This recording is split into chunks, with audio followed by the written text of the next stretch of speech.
Thank you. Good evening. I will now call our regular board meeting to order. Today is October 14th and the time is 5:32 p.m. Clerk Delgado, will you please conduct roll call? Yes, President Laccaretti. Here. Trustee Brooks. Here. And Trustee Delgado present.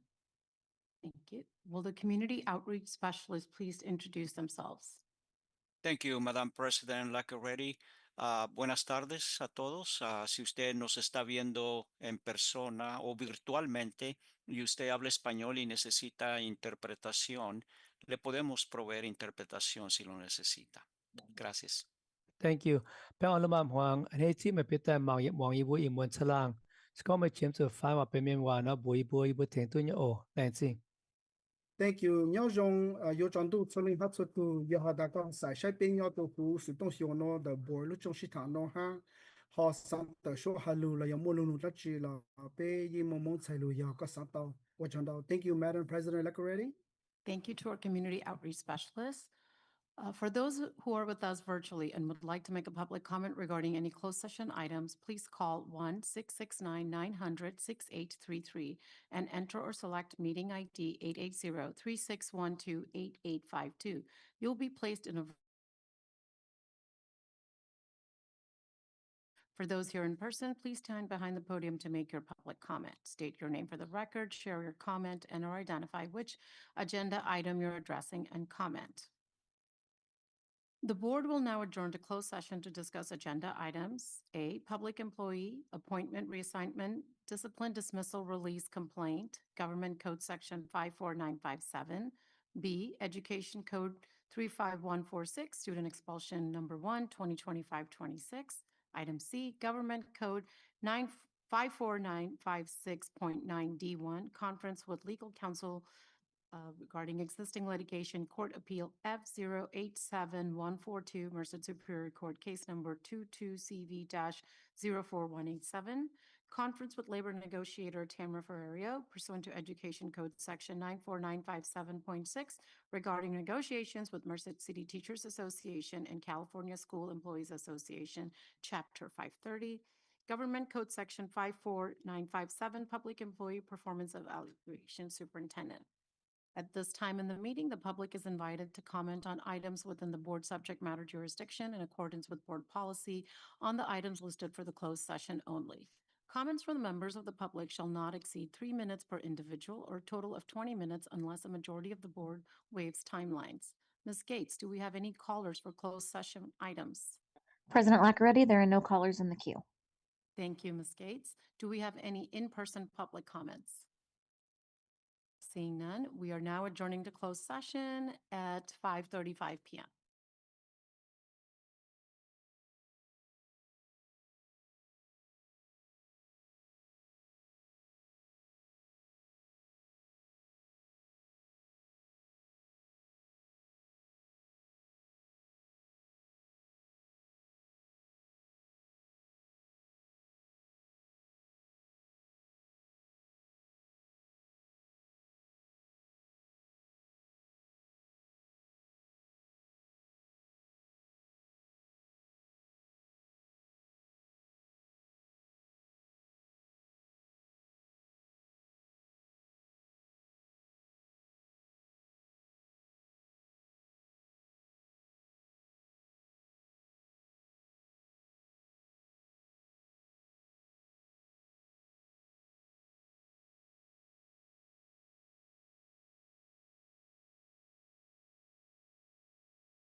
Waiting for trustee Sean. Waiting for trustee Sean.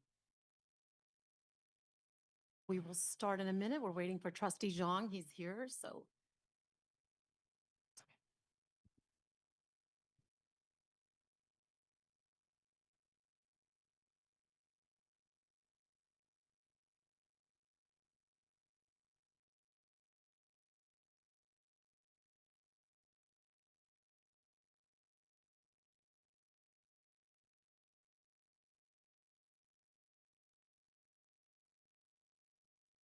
Good evening, everyone, and welcome to our board meeting today. I will now call the meeting to order. The time is 7:06 p.m. We apologize for the slight delay, but thank you all for being here, and hopefully everyone is safe with all this rain, and yeah, looking forward to the meeting today. Will the community outreach specialists please introduce themselves? Thank you, Madam President Lacaretti. Buenas noches a todos. Si usted nos está viendo en persona o virtualmente y necesita interpretación, le podemos brindar interpretación. Gracias. Thank you. 被我们忙，你知没别的忙一部英文词lang，是讲没签字翻话背面话，那突在发见面，是讲没签字非常沟通，那在 chat 哦，等阵。 Thank you. Nhớ rằng số lượng học sinh từ giờ họ đã có sai sai bên họ sang tàu kế sai lu họ lu mong chỉ từ giờ đã board concession chỉ thà nó thà sai lu ban cứ nhớ từ hồ khang trong trang để cắt đại screen click trong đó họ cứ share hoa tầm mong là có một lu nó chỉ là sang tới số họ lu nó chỉ là có những một tàu cho đời họ chat cứ nhớ trong đó cắt đại screen ở trong đó. Thank you, Madam President Lacaretti. Thank you so much to our community outreach specialist. Clerk Delcota, will you please conduct roll call?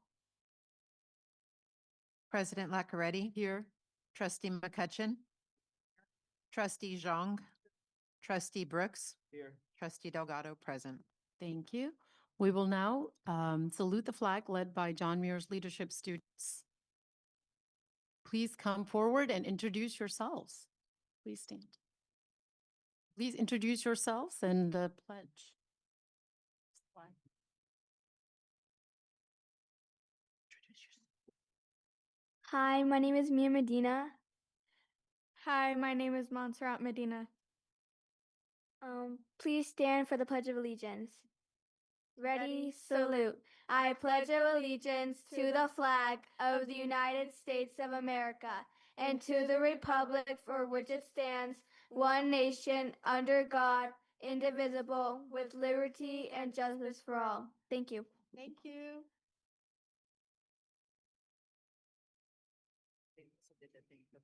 Can we do it? Can we take a picture with the two of you? Yeah.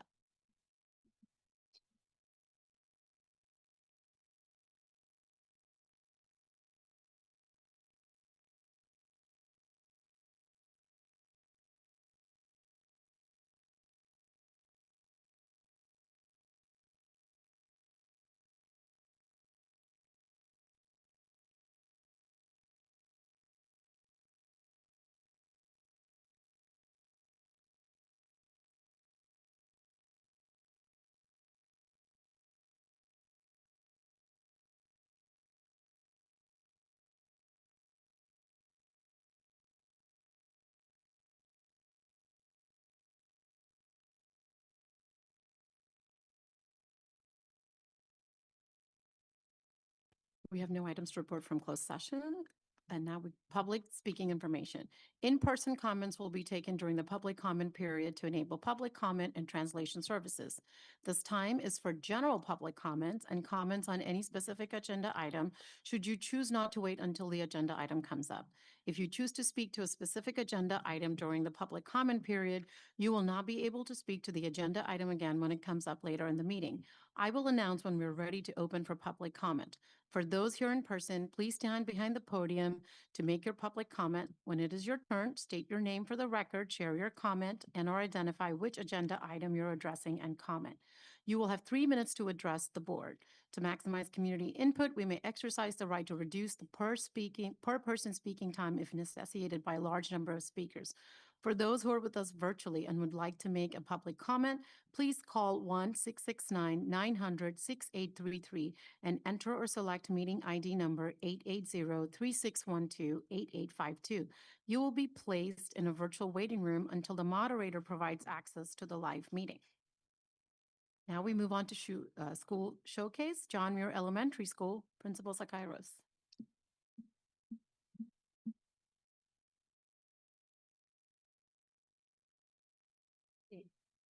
Good evening, Superintendent Stocking, board members, executive cabinet, parents, students, staff, mi familia, and community. Welcome to John Muir Elementary, home of the Trailblazers. And it is my pleasure to present to you our Loud Dancers, led by Miss Sheila Moncrief.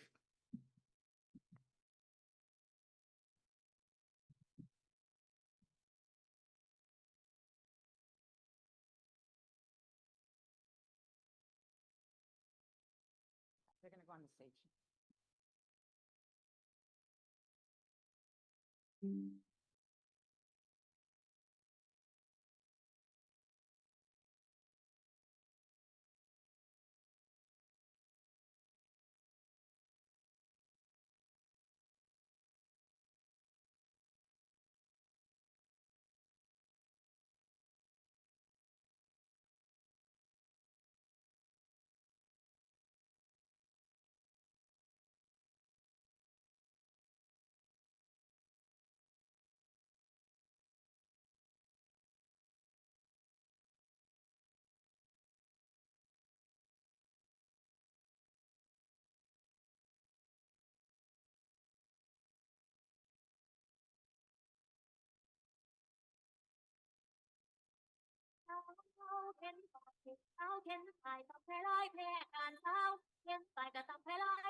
Thank you.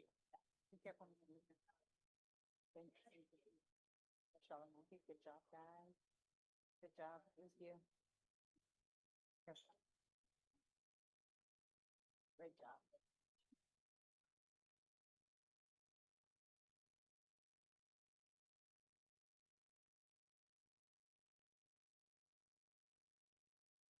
Merged them together. Thank you all for that wonderful performance. Thank you so much. Let's give them a round of applause.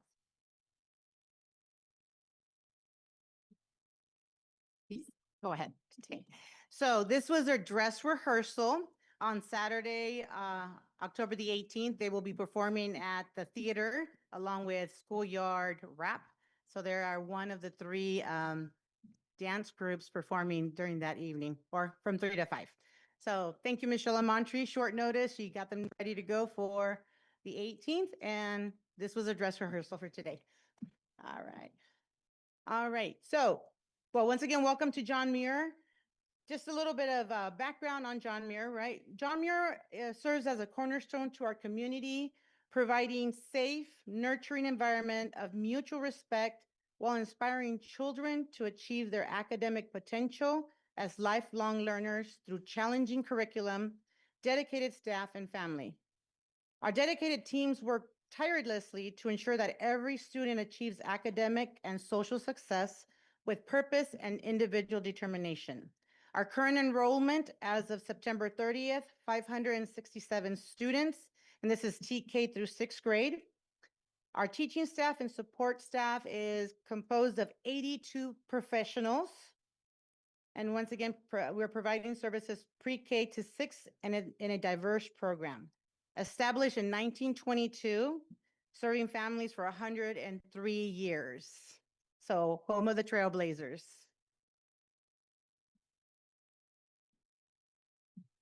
Now, our dedicated staff, success is built on the foundation of our exceptional staff who bring passion, expertise, and dedication in their roles every day. Our team includes certificated teachers, specialized support staff, administrative professionals who work collaboratively to serve our students. Our administrative team is composed of myself, Ms. Icairos, my learning director, Ms. Machado, and of course, our office staff who provides leadership and operational support to ensure smooth daily operations and strategic planning.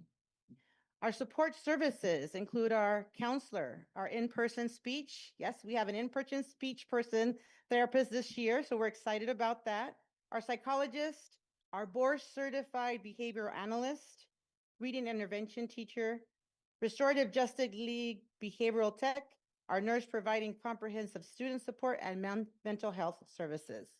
Now, our certificated teachers, we have 29 highly qualified classroom teachers and specialists in the areas of English language development, special education, music, and literacy. Our paraprofessionals, our instructional assistants and support staff work closely with students to provide individualized assistance in small group instruction. Now, data-driven performance analysis. We work with data. We look at our data and making decisions on instruction. So our commitment to excellence is reflected in a comprehensive data analysis that guides our instructional decisions and school improvement efforts. Here's how John Elementary performed across key metrics. So the academic performance test, which is the state test, that's our California assessment of student performance and progress. And we're looking at 2023 and 2024 at this time. In 2024, in the area of language arts, 26.9% of our students met or exceeded the standards, showing a 2.73% improvement from the previous year. And if you look on the slide, you notice that in 2023, there was a decline of 13.9 points. We were in the red. In 2024, there was an increase of 11.4 points. We moved into the yellow. So that's improvement for our site. In mathematics, in 2024, 20.31% of our students met or exceeded the standards, showing a 1.67 improvement from previous year. We remained in yellow. As you can see, 2023, there was an increase of 3.6 points. And in 2024, there was an increase of 15.4 points. Now, at this time, the 2025 scores are not yet available to share. So we are looking at sharing those in the future. Our English learner performance. These are our English learners, students whose first language is other than English. In 2023, there was an increase of 12.3% in the yellow. 40.3% of our ELs are made progress towards English proficiency in 2024. I mean, sorry, 2023. In 2024, there was a 21.6%, which moved us from yellow to blue. So an increase of 61.9% of our English learners progressing to English proficiency. Yes, that is something to recognize and applaud, because it is not easy for our students who are English learners to increase, and it was almost 20%. Last year, 2024, 2025, John Muir reclassified 18 students. That means we took 18 students who were English learners and demonstrated proficiency in the English language. So that was 18%. That's also an applause, because that's a great accomplishment for our students. Currently, in 2025-26, we have only 80 English learners. They compose only 14% of our population. So we do have a small population of English learners, but still we're working to ensure that they are progressing in their English language proficiency. Currently, we have 20 ELs that are at a level 3. That means that those students will be a focus for us between now and February. So that'll be 26%. Our goal is to get those 26 students reclassified by February, when they take that test in February. So that's our target. Okay. More on our data, looking at behavior and attendance. So we're looking at a suspension rate. In 2023, there was an increase of 0.8%. So of students who were in suspensions, and we were in the orange. In 2024, we maintained a negative 0.1%. There was not a lot of change. So we went from orange to yellow. That's an improvement in the suspension rate. That means we had less suspensions in 2024. Chronic absenteeism. In 2023, we had 42.6%. There was a decline of 15.5% from the previous year. And in 2024, we had 27.7%, a decline of 14.9, putting us in a yellow. So it was almost 20% difference from 2023 to 24. So that's a plus. And attendance is very important. One thing that is communicated on the weekly basis to parent is, what is our percentage per week, the average? Our goal is to have 95%. And on a weekly basis, the parents are aware of what our percentage was for the week. The teachers are aware, and the students are made aware as well. Because as I tell the students, attend today, lead tomorrow. So that's our goal, to improve our attendance here at John Muir Elementary. All right, our comprehensive response strategy. So what do we do here at John Muir to ensure that our students are succeeding in not only the academics, but the social emotional part? An instruction response. We have a targeted intervention program for our struggling readers. We do have an reading intervention teacher that works at this time with first grade through sixth grade in small group setting along with his assistant and targeting the skills our students are lacking in the basic reading skills. We also have STEAM curriculum that takes place within the classroom. We're utilizing UFly, Hegarty, and SIP Challenge during Tier 1 in our classrooms. Integrated technology across all grade levels, students have a one-to-one device program. In our social emotional response, school-wide, we continue to promote positive behavior interventions and supports across the site.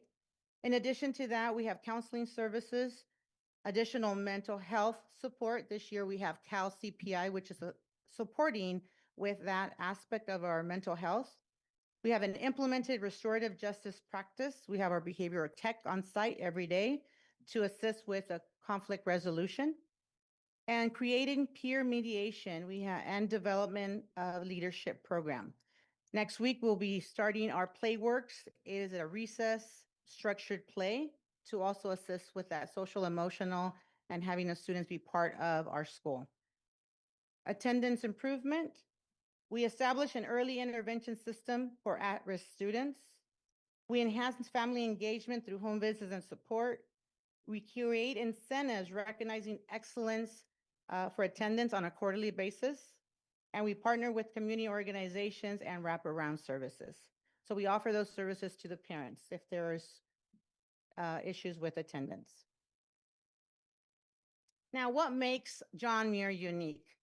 Not on the PowerPoint, but one thing that I've learned here at John Muir is I've worked at different sites here in our Merced City School District. This is the most diverse site that I've worked with. We have people as far down as Brazil and across the world all the way to Palestine.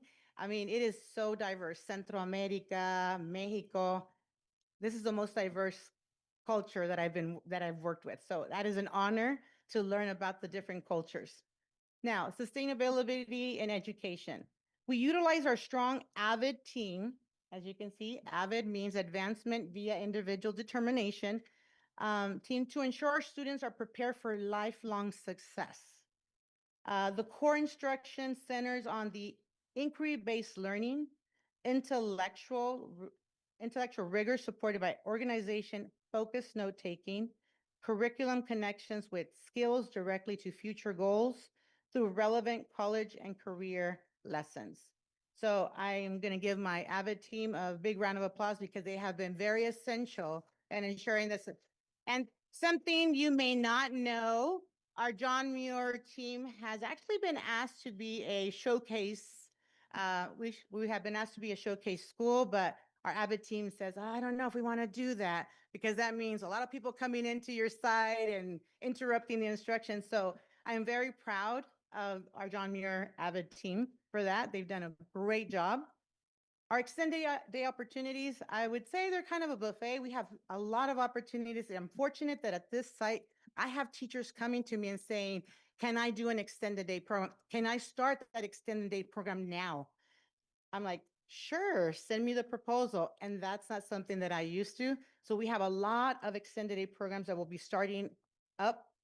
We have our loud dancers. We're going to have, we have chess going on right now. We're going to have art. We're going to have our student champions and art. We're going to be doing a lot of different.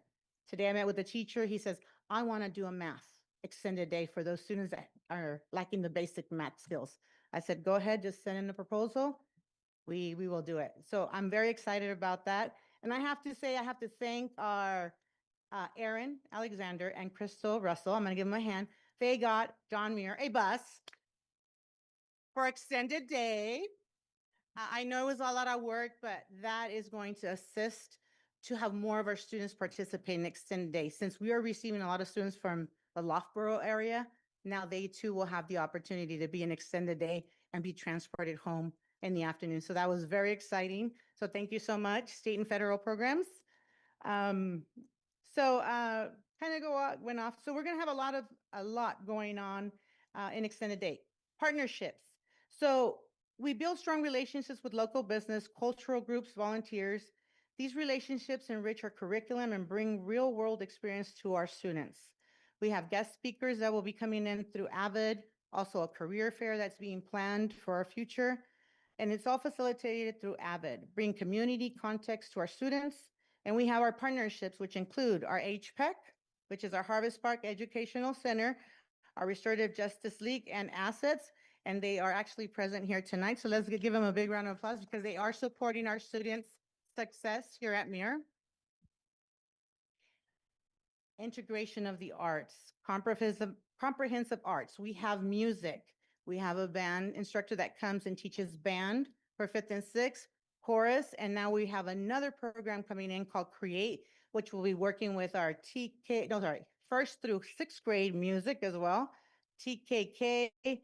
There's so many opportunities for our students to be involved with the arts. Mars will be bringing in Playhouse Merced actually next week. That's when we kick off our Playhouse Merced for 3rd through 6th grade. Yes, Playhouse Merced. Thank you. So our students are getting so much, so much. Okay, and so I will leave you with this. This is something that year after year, I've been in education for 33 years now in different positions.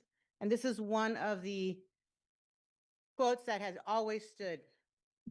It takes a village to raise a child, an African proverb. It starts from the top. It's not just what happens within our school.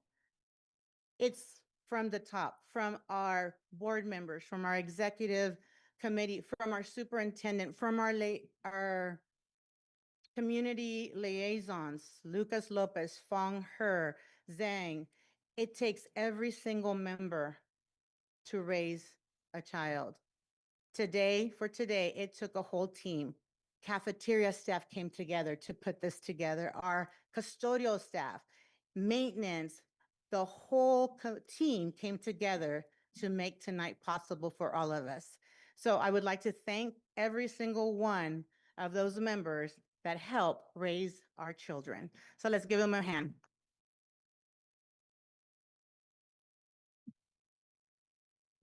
Any questions?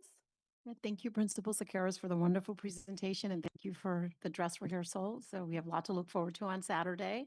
Thank you. Again, I appreciate all that's happening at the school, and it's wonderful to go into the oldest classroom here in MCSD. It's a wonderful classroom, and it was very well decorated. Thank you for your hospitality, and thank you for all the staff for making it happen.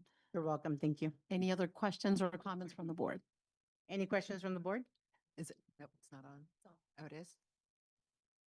Yeah, it's on. Okay. Pull it closer. All right.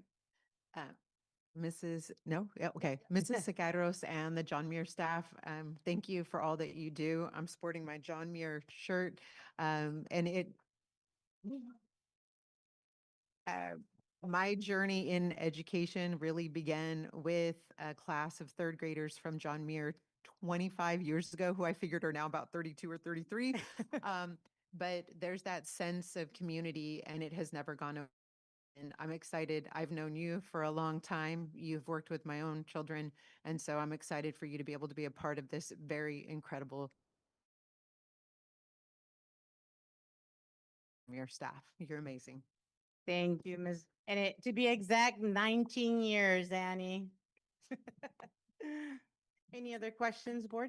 I just want to say good job on the positive, bringing up the scores. I really appreciate it. And I want to thank you for the hospitality, and please tell your mama thank you for the food. Well, if you'd like, she's right here in the front row. Mom, Thank you for the food. Woo! Good job. Really appreciate the hospitality. Thank you. Okay, our pleasure. Thank you. Any other questions, board? Thank you so much. So thank you so much. That green sauce is spicy, and I love spicy. It's tingly. It's not spicy. It's tingly. So it's perfect. Thank you. Next, we move on to communications, Merced City Teachers Association, Ms. Diane Pust. Good evening. Okay. I'm going to also echo many of the things that Principal Sicario said.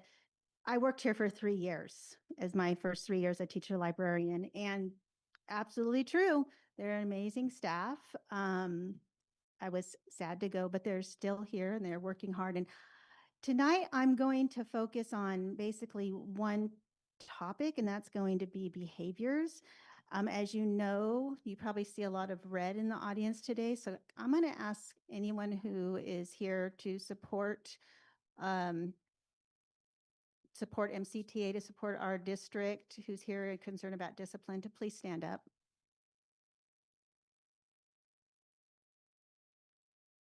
Thank you. That's only part of our 577 teachers who are in the MCTA.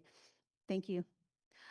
I've been working here for 28 years, and I have to say that the behaviors are like nothing I've ever seen before.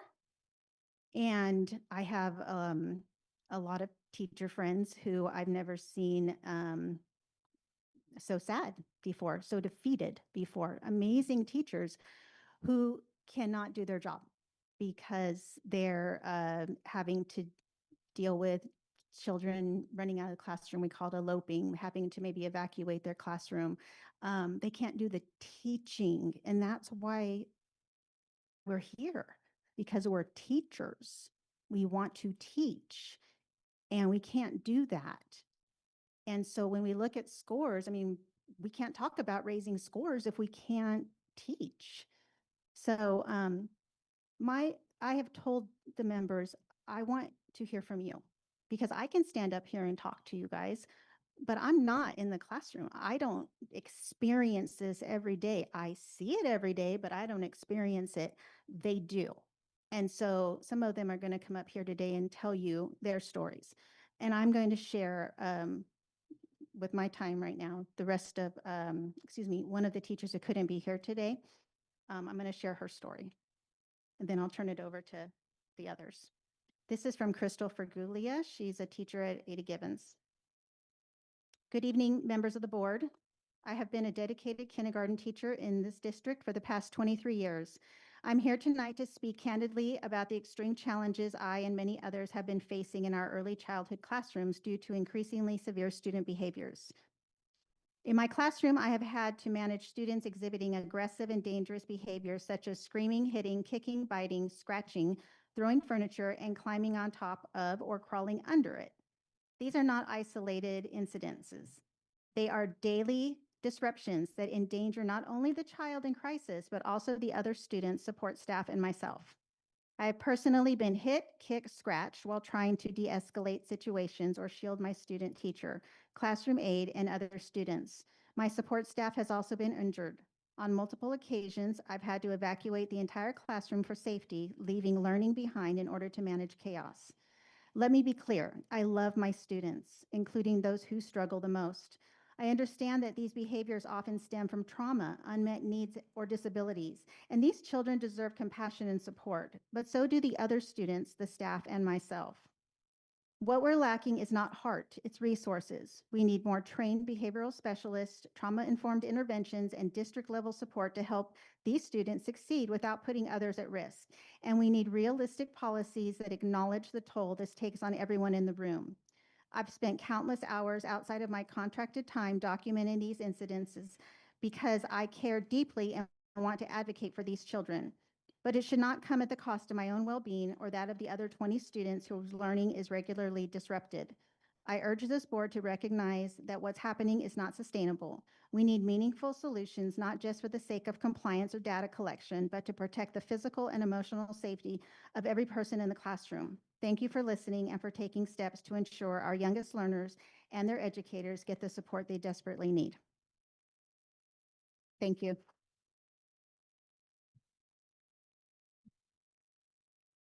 Thank you for your comment. CSEA President Jason Adams, is he here tonight? Anyone from CSEA?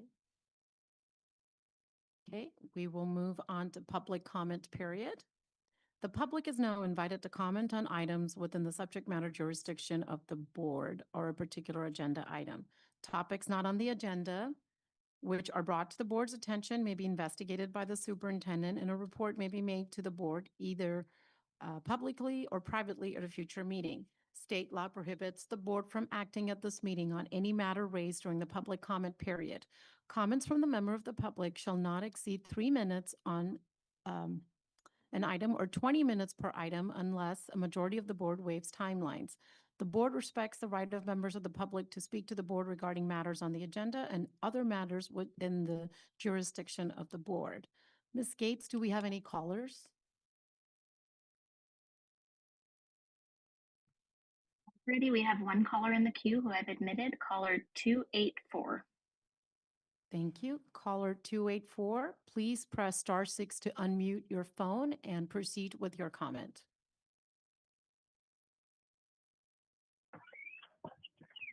Hello. Yes, please proceed with your comment. Yes, hi. This is Dr. Pam Roussos. I practice family medicine locally and am a parent of 2 children who are in the school district. I'm calling regarding the need for the board to relook at the master plan for facilities that was approved in 2024. The California Department of Public Health has recommended CO2 less than 800 parts per million, improved air filtration through MERV 13 filters, and to have 5 air exchanges in an hour for occupied spaces. The master plan does not incorporate changes on a district-wide level and does incorporate findings done in doesn't incorporate findings done in 2021 from training to make those improvements. As a parent, community member, and local physician, I would like to hear a commitment from MCSD to decrease respiratory infections and school absences in accordance with the latest evidence-based guidance to decrease respiratory infections indoors from California Department of Public Health, and to relook at the 2024 plans and approve a plan that takes into account the need to decrease respiratory infections in our community. I'm also hearing from some other public speakers today that teachers have been talking about these increasing behavior issues. I wanted to remind the board that there are MRI studies in adults that show that there are areas affected for language, behavior, impulse control, and language understanding in adults. These are already studies done in adult patients who've had COVID. So as a reminder, all of this comes again that we really need to focus on air filtration and ventilation. Thank you. Again, this is Dr. Pam Roussos, Family Medicine, Hospital Medicine, District 6, San Joaquin Valley, California Medical Association. Thank you. Thank you for your comment. Any other callers, Ms. Gates? Ready, there are no other callers in the queue. Thank you so much. Now we will move on to in-person public comments. And before we proceed, I would like to invite Ms. Dominic Zuniga for an attendance award. Good evening. I'm excited to share with all of you our September Attendance Awareness Month winners. So for the month of September, MCSD held our 2nd annual district-wide attendance awareness challenge for 2 categories: most improved attendance from September 2024 to September 2025, and then the school with the highest attendance for the month of September. So I would like to share with you our 1st and 2nd place schools for both categories. So first, we're going to start with most improved attendance. Drum roll. Thanks. Okay. Didn't expect an actual drum roll. Okay. In second place, we have an award going to Franklin Elementary with an increased attendance of 1.86%. And in first place, we have CDS with an improved attendance of 2.91%. So I'm going to do both categories and then we will call them up so they can receive their certificates. And then with the schools with the highest attendance for the month of September, in second place, we have Wright Elementary. And this was a really, really close second. They had 95.76% attendance for the month of September, which is outstanding. And then in first place with 95.8%, so 400th of a percent, is Burbank Elementary. So we're really proud of both of all of these schools and all of our schools too for just demonstrating, and our staff also for finding creative ways and encouraging our students to attend school each and every single day. And they do some really fun incentive things just to make school a place that they want to attend. So now I would like to call them up. We've got a beautiful trophy that they can dote around for the entire year. Our most improved attendance. So I'd like to call up CDS, Mr. Principal Herr.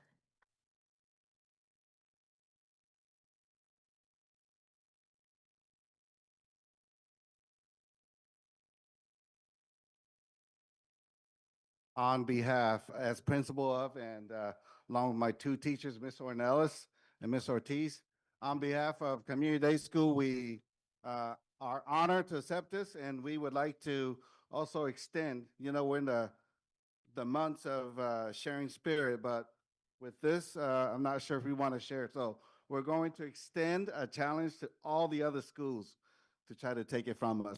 Bring it on. We'll get a, and then I'd like to invite Principal Hernandez up to receive an award for Franklin Elementary.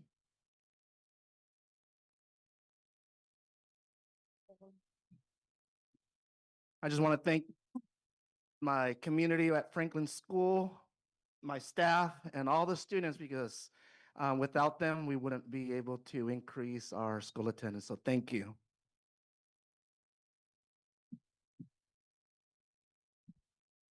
And now we have the Burbank Dolphins here. Learning Director, Principal, or Learning Director, Amy Mello. We get a trophy. Get a trophy, yes. I am going to be marching this around tomorrow. Are you two going to join me? Kristen Peterson and Rosalie Guzman, our counselor, our psychologist. They help to really make sure that all students are seen, valued, and heard, so that they want to be at school each and every day. We set a really lofty goal to reach that 95%, and we have done it every week since school starts. If you walk into our office, there's a huge bulletin board. We've got it posted everywhere. We send it out weekly, so parents know it's important to be at school. And I'm gonna try and keep it for next month because fins up. But thank you to Dominique and everyone. We did it. Good job, girls. And I'd like to invite Principal Padilla up on behalf of Wright Elementary.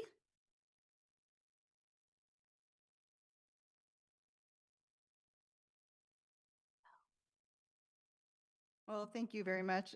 We've just been working hard to build community so that our students feel seen and heard and loved and safe, and it's a place that they want to be.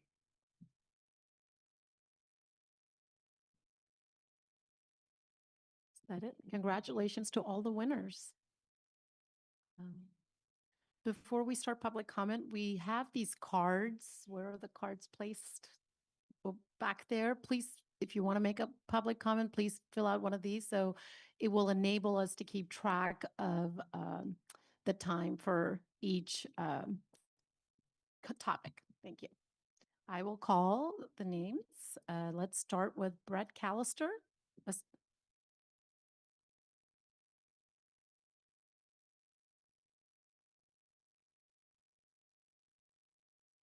Hello, my name is Brett and I am in third grade at Chandler's. I want to talk about our school lunches. I was talking to a family friend of ours who used to be the cafeteria kitchen manager at a school in our district. Did you know that until a few years ago, our district used to have cooking kitchens where cafeteria workers actually made the food, like real spaghetti sauce and chili?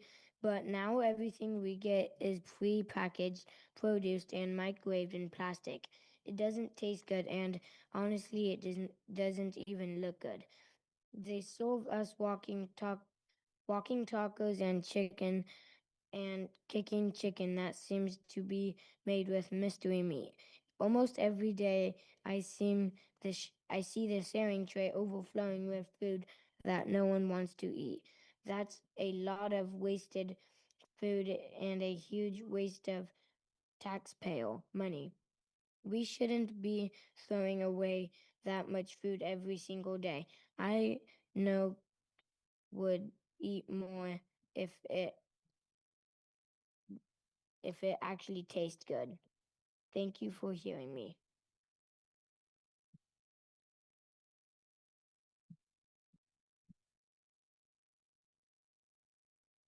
Brianne Callister.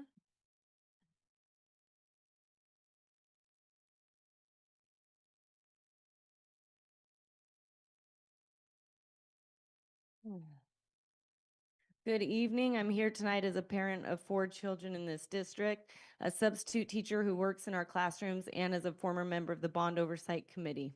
As a former Bond Oversight Committee member, I've seen firsthand how money is being spent in this district, and I'm deeply concerned. We are spending millions of dollars on architect and developer fees and construction costs for new fences and buildings for district office staff, while not paying nearly enough to support the people in the trenches, the teachers, aides, and specialists who work directly with our students every single day. I recently learned at back to school night that students in my daughter's 8th grade class, 54% of them are reading at least 2 grade levels behind based on their most recent iReady scores. That should be a wake-up call for all of us as parents and as educators. No new fences or buildings will teach our children how to read. As a parent, I am angry that the district gives every 6th to 8th grader their own Chromebook to take home every night, as well as their own email addresses. My 5-year-old does not need her own email address. And frankly, kids are already on screens far too much. The district should not be providing them any more opportunities for this. Students share apps with their friends that they have found to work around filters. They email each other nonstop during class. And last year, kids were watching Squid Games in class when their teacher gave them free time. My own son has had to go tell his teacher that inappropriate things were accessible on his school Chromebook. That's unacceptable. As a substitute teacher, I am deeply concerned about the behaviors I'm seeing in the classrooms. I myself was punched in the stomach by a kindergarten student. I have seen and heard about kids screaming, throwing massive tantrums, scratching people, ripping clothes, knocking over chairs, ripping things off walls to the point that entire kindergarten classes are being evacuated. Then those same students come back into the room with new toys, Play-Doh, or snacks as rewards for calming down. What lesson does that teach the 23 other students in class who are behaving and trying to learn? Our teachers are exhausted, our well-behaved students are losing instructional time, and our schools are not as safe for learning as they should be. We need to stop approving million-dollar contracts for third-party programs that aren't working, or $800,000 on after-school tutoring for 20 kids, and start funding what will make a difference for all of our students. More credentialed BCBAs, more counselors, more support staff, more reading clinicians, and full-time aides in our kindergarten classrooms. It's time to refocus our priorities on students, safety, and learning, not buildings and bureaucracy. Thank you.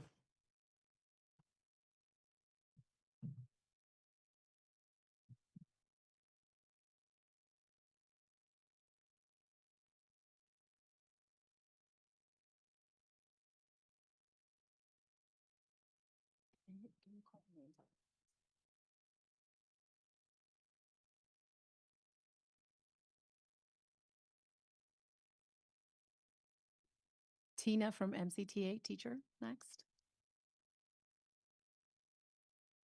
Okay. Okay. Okay. Yes. Please say your name and proceed with your comment. You can lift up the microphone. I don't know. Or you can just, yeah. There we go. Good evening, everyone. Thank you, school board, for hearing me. My name is Tina Kelly. I am a TK teacher at Gibbons Elementary. I am writing to bring forward ongoing safety concerns in my own TK classroom. While I deeply value and appreciate the strong support of our school administration at Gibbons, the frequency and intensity of student aggression have created unsafe conditions for staff and students alike. Conditions that require attention and action at the district and school board level. Dropping success rates within the district are problematic for all of us. At some point, we have to look at the social emotional development of our students in order to address the academic shortfalls. Oh, excuse me. The academic shortfalls in education. There is nothing I can do to make the changes necessary without the help from higher up. Over the course of this school year, just 10 weeks, I have been hit, kicked, punched, and threatened by 4-year-old students during the school day. I have had to evacuate my students, sometimes twice in one day from the classroom because of aggressive and unsafe behaviors. These constant disruptions do not add to a high-quality learning environment that I strive to build for my students. I spend a minimum of an hour each day documenting behaviors, filling out infraction forms, notifying parents of aggressive and unsafe incidents. These incidents are not isolated, and they are taking an increasing emotional and physical toll on teachers, instructional aides, and other students in the classroom. Despite implementing individualized behavior plans, using de-escalation strategies, and engaging support staff, the challenges persist and at times escalate beyond what can be safely managed at the classroom level. I am not ashamed to admit, and you've heard me before, that I have cried in front of my colleagues due to the stresses of this school year. At Givens, we support each other as a true school family. We as a collective team, from our admin to office staff to cafeteria and custodial staff, we all rally behind each and every student to support and foster his or her best self. But the level I can personally provide is beyond my reach and expertise. I am not trained in trauma-informed practices or de-escalation strategies. Our board-certified behavior analyst is divided amongst school sites, and she is only on our campus 2 days each week. Each year gradually gets more difficult, and each year it seems like we need the school board and district to be more a part of the family I described above. Thank you for your comment. I have one last paragraph if anyone would like to read on my behalf. Thank you, Ms. Please, Jade. please, Can I yield my time? yes, but you need to say, yeah, please proceed. Okay, Jade Staples, I'm going to yield my time. Go ahead. Please proceed. +3. No, she can do it. Oh. Yeah, she can do it. Our administrative team and entire support staff at Givens have been proactive, responsive, and compassionate in their support. However, there are limits to what can be done without additional district-level resources and clear procedures for addressing violent or unsafe behaviors in our youngest grades. Transitional kindergarten serves as the foundation for our students' academic and social-emotional development, yet the current system leaves teachers like myself vulnerable and unsupported when student behavior becomes physically dangerous. Teachers deserve a safe workplace, and our students deserve classrooms where learning can occur without fear, disruption, and injury. I remain fully committed to nurturing every child's growth and development, but I cannot effectively teach or model emotional regulation when my safety is compromised. I thank you for your time. Thank you.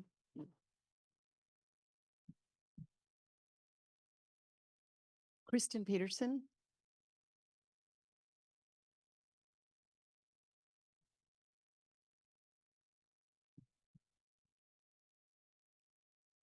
Good evening, President Lockeretti, members of the board, Mrs. Stocking, and guests. My name is Kristen Peterson, and I'm currently in my 12th year serving MCSD as a school psychologist. I am here tonight to provide critical information and insight into the behavior challenges we continue to face. I am not here to judge or blame, but rather to enlighten on the neuroscience behind behavior. In order to understand Tier 3 behavior students, it is important to understand that the large majority of students exhibiting extremely disruptive and dangerous behaviors are students who either have a disability or have a history of childhood trauma. And only in beginning to truly understand the similarities in the brains of children with such disabilities and children impacted by trauma can we begin to support and see progress in their behavior. I was fortunate enough to spend last Friday at a training by Dr. Paul Levy, board-certified forensic neuropsychologist and medical director of neuropsychology and neurodevelopment at Valley Children's Hospital. He spent the day lecturing a room of school psychologists on the impacts of trauma on the developing brain. Early childhood trauma dramatically alters the way a child's brain develops. The impact of trauma on brain development is especially severe in the first few years of life. A period of neural pathways are rapidly forming. As Dr. Levy explained, When a child experiences persistent chaos or neglect, their developing brain adapts to prioritize immediate survival. Their brain is being created to have an on-off switch, but no dimmer built in, meaning the brain quickly engages in protective responses but lacks gradual modulation of emotions. Therefore, once the amygdala fires, strong emotional signals shut down the cortical processing, making the brain reactive instead of reflective. This results in what we know as the fight, flight, freeze, or disassociate response. Early childhood trauma leads to the amygdala being constantly on alert, resulting in a very low threshold to trigger. On this trigger, the brain releases stress hormones like cortisol and adrenaline into the body, resulting in a heightened state of anxiety. For children whose brains have been wired in this way, even small triggers like a raised voice, a worksheet, or a change in routine can feel threatening, causing them to react impulsively with emotions that don't match the situation. A child whose brain has been wired to frequently drop into survival mode continues to exist and enter the school gates each morning in this hyper-aroused state. What we call externalized behaviors, screaming, shouting, hitting, kicking, biting, spitting, eloping, are often automatic responses to their brain responding to threat, real or perceived. This dysregulation is not voluntary. It's a biological response to stress, which means in these moments, the child is not able to learn or behave in ways that align with our expectations. It's crucial to understand this distinction. When a child such as this acts out, they are not being intentionally non-compliant and disruptive. They are in a state of distress. Recognizing Sally Rawlings, and I yield my time. Recognizing this shift in perspective is key in supporting these children. Additionally, it is critical to understand that the human body typically takes 30 to 40 minutes to return to its normal, non-aroused state after a state of dysregulation. For a body to return to its pre-stress state, the parasympathetic nervous system must take over to reverse the activation of the amygdala. How does the parasympathetic system get activated? Through physical and sensory experiences that allow the body to feel safe and secure. Deep breathing, meditation, mindfulness, or time outside. Essentially, the child needs time and space to re-regulate, something that is very difficult to allow in a typical school setting. Whereas threatening, talking, or telling a child to calm down often just re-triggers the amygdala.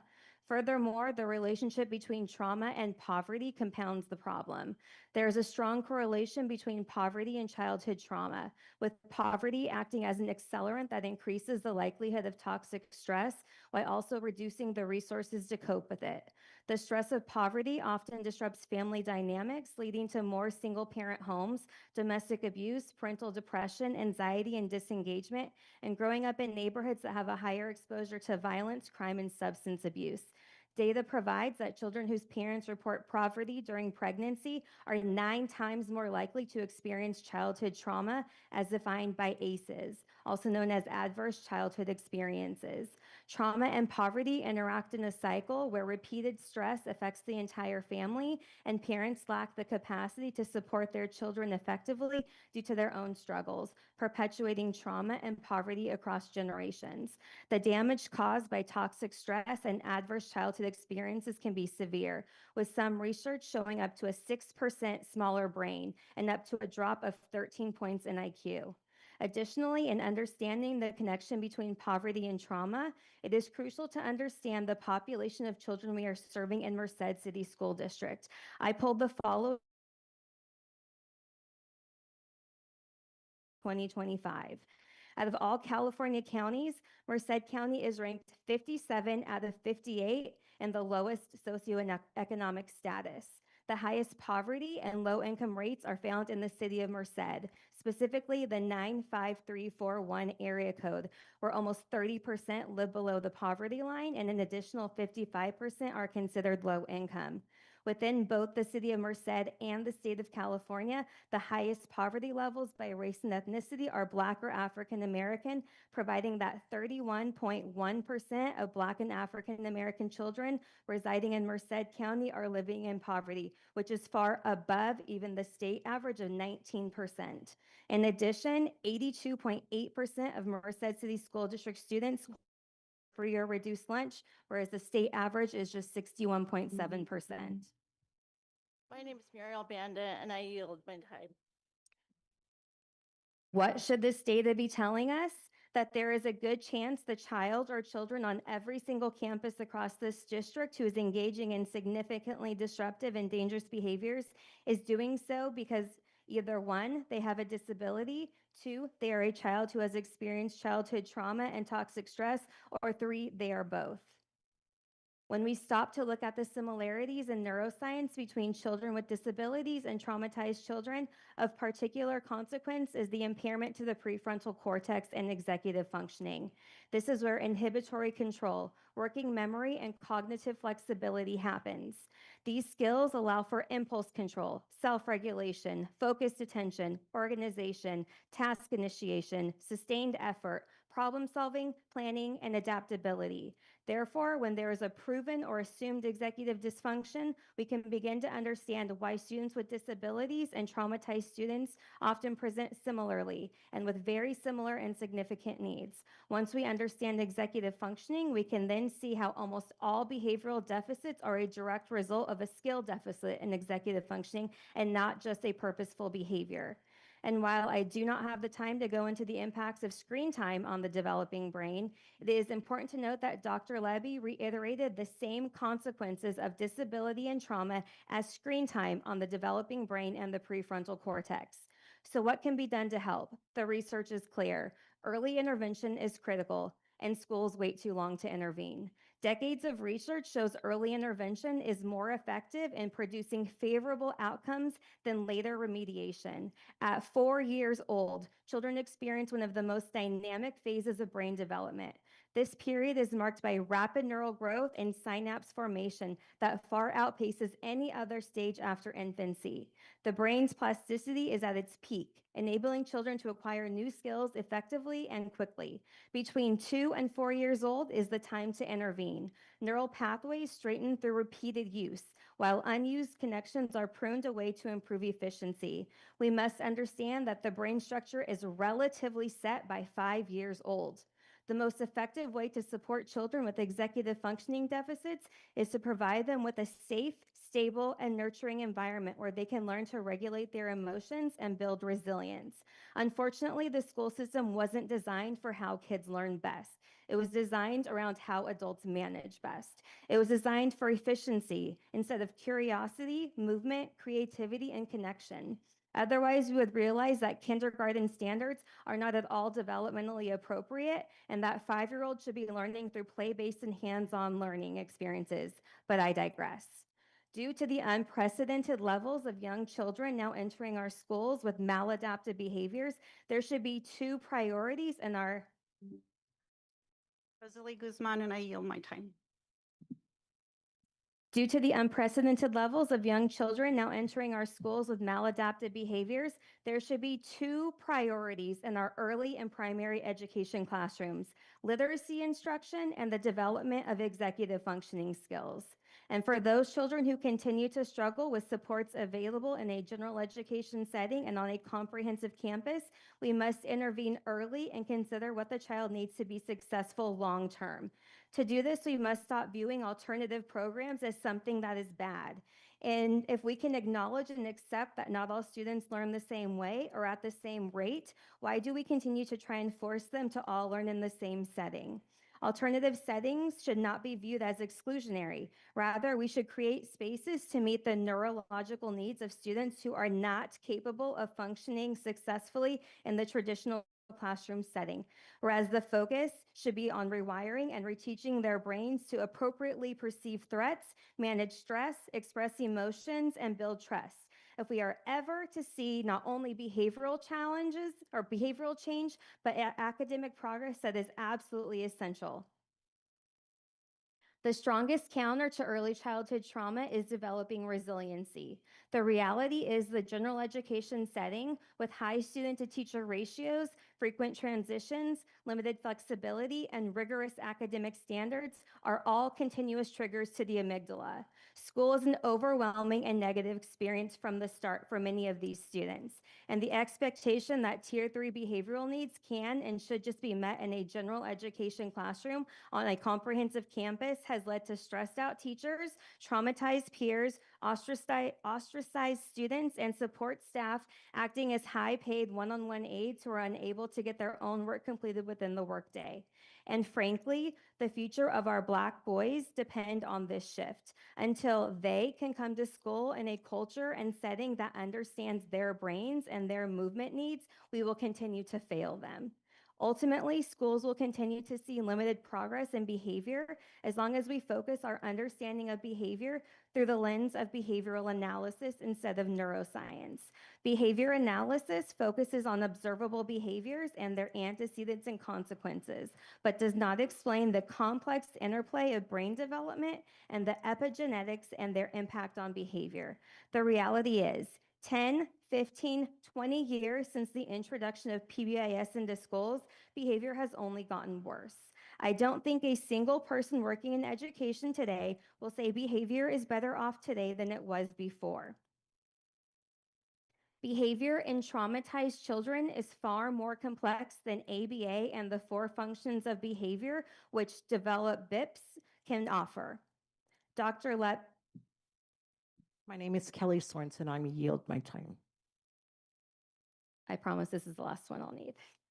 As Dr. Levy said, traumatized children don't process information the same as non-traumatized children.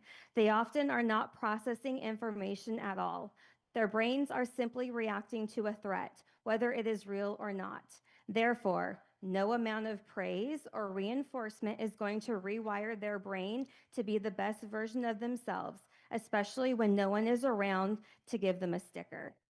Lastly, the future of any society depends on its ability to foster the healthy development of the next generation. If we are ever to truly support and improve the outcomes of our students whose behavior impacts their ability to access and obtain an education, we must seek to rewire their brains, not simply obtain compliance.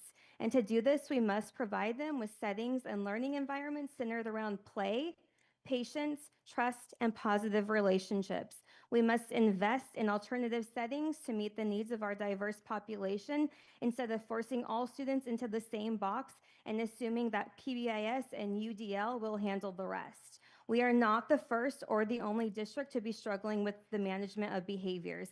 However, I do hope we are the first to embrace the neuroscience behind behavior and change the way we support it, just as we have in understanding the teaching of literacy. Thank you. Thank you for your comment. We have 2 more on district behavior, I think behavior-related issues, and we are almost 16 minutes into the public comment, so for that topic. So is there a consensus to waive timelines for behavior? Okay, next is Ronna Bonstein.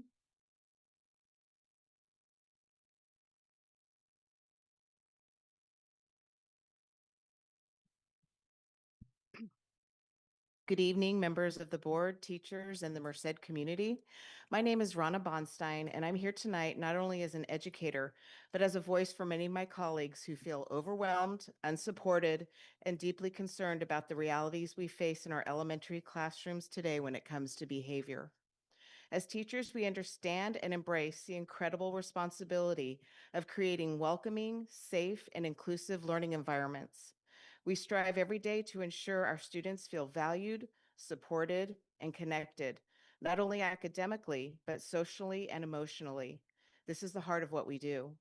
However, over the past few years, the expectations placed upon teachers have expanded dramatically. We are now being asked to function as behaviorists, to implement detailed behavior intervention plans, track and collect ongoing behavioral data, and document it all while managing instruction, classroom dynamics, and the wide-ranging needs of 20 to 30 students. This is not sustainable. When we reach out to pupil services for help, We are repeatedly told we need more data. But how much data is enough? When a student is suspended 10 times before the first month and a half of school for aggressive and dangerous behavior, isn't that data? Isn't that enough?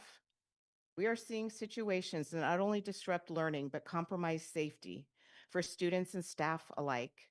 Yet instead of action, we are met with procedural delays, vague requirements, and a lack of transparency, particularly regarding how BCBA data is collected, who enters it into ARIES, and how it's being used to inform next steps.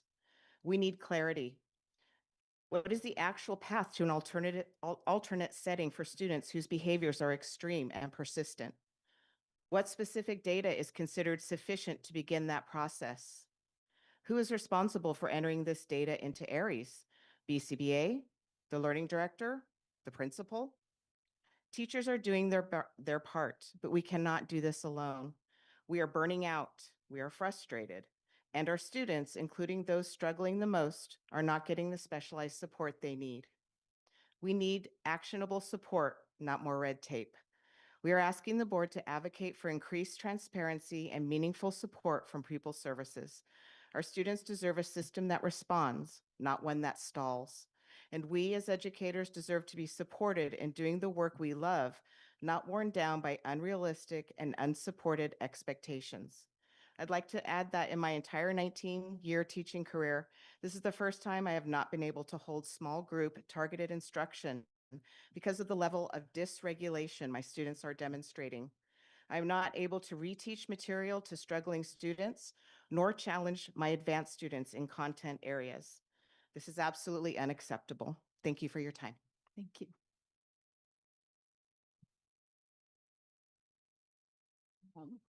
So do we have consensus to extend time on this topic? We're 20, we're more than 20. Yeah, this is behavior too. Yeah. Extend, did we have consensus to extend? Yeah. Ms. Trustee Brooks, Trustee McCutcheon? Like consensus to extend. Okay. Can you just pronounce his name? Mr. Lopes de Silva? Or Miss, sorry.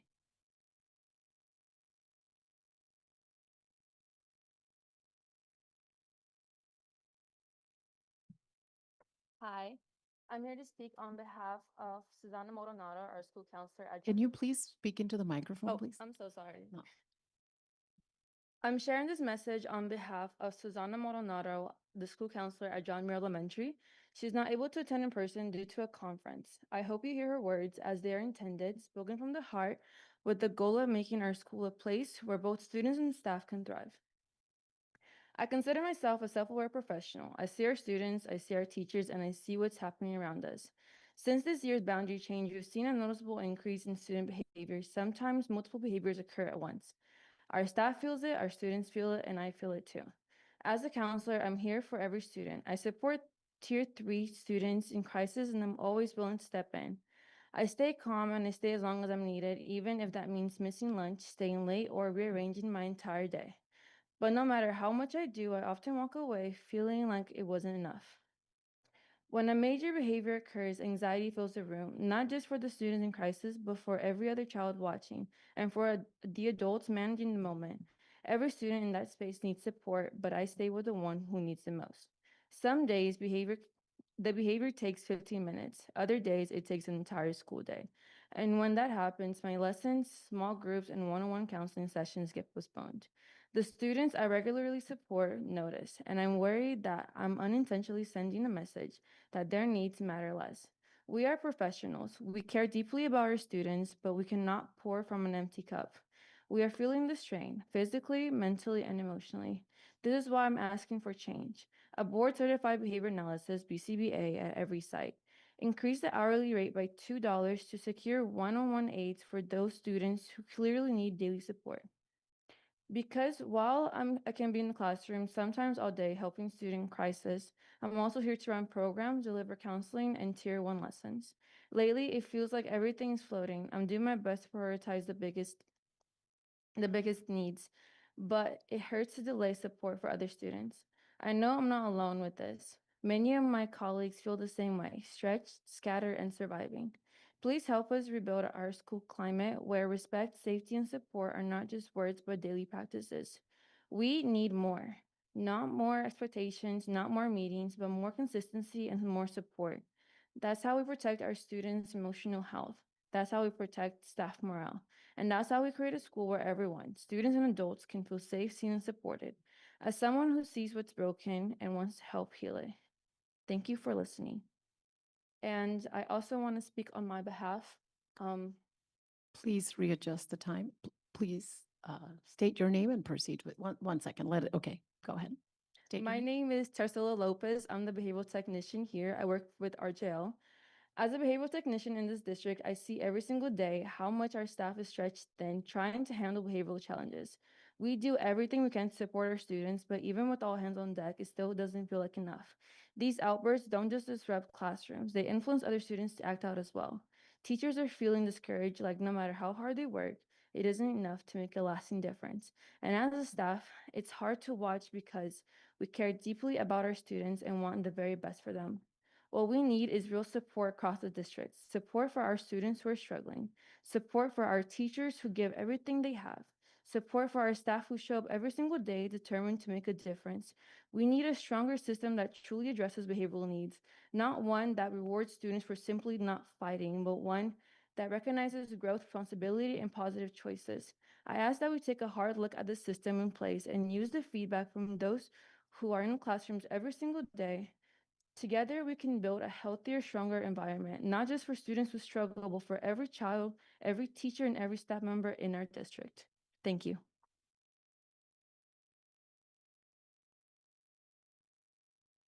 Vanya.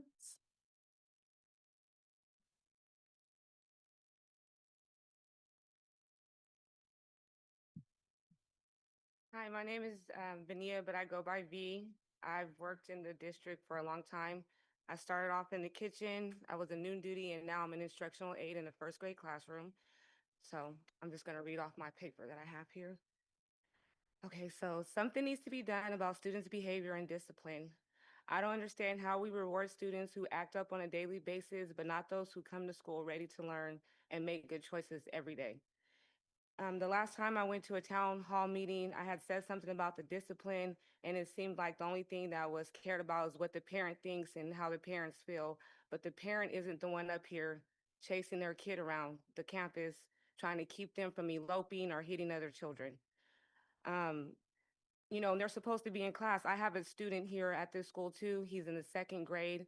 Last year, he was in one of those classes where they were being evacuated. He's in the first grade. How is he learning when they're being evacuated because of the discipline of one other student? I see the behavioral people all the time. Sometimes it's four of them.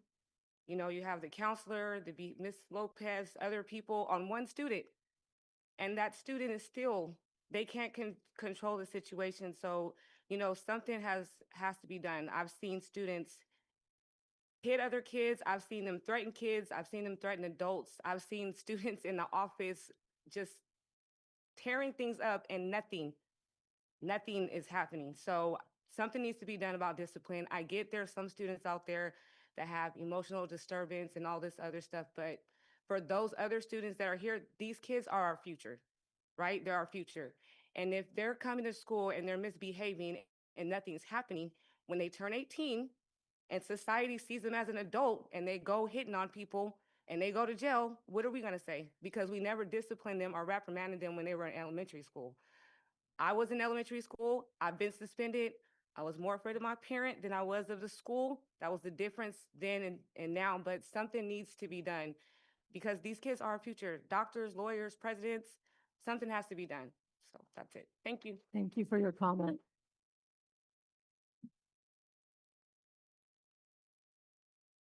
Ms. Gidget Suarez. Gidget.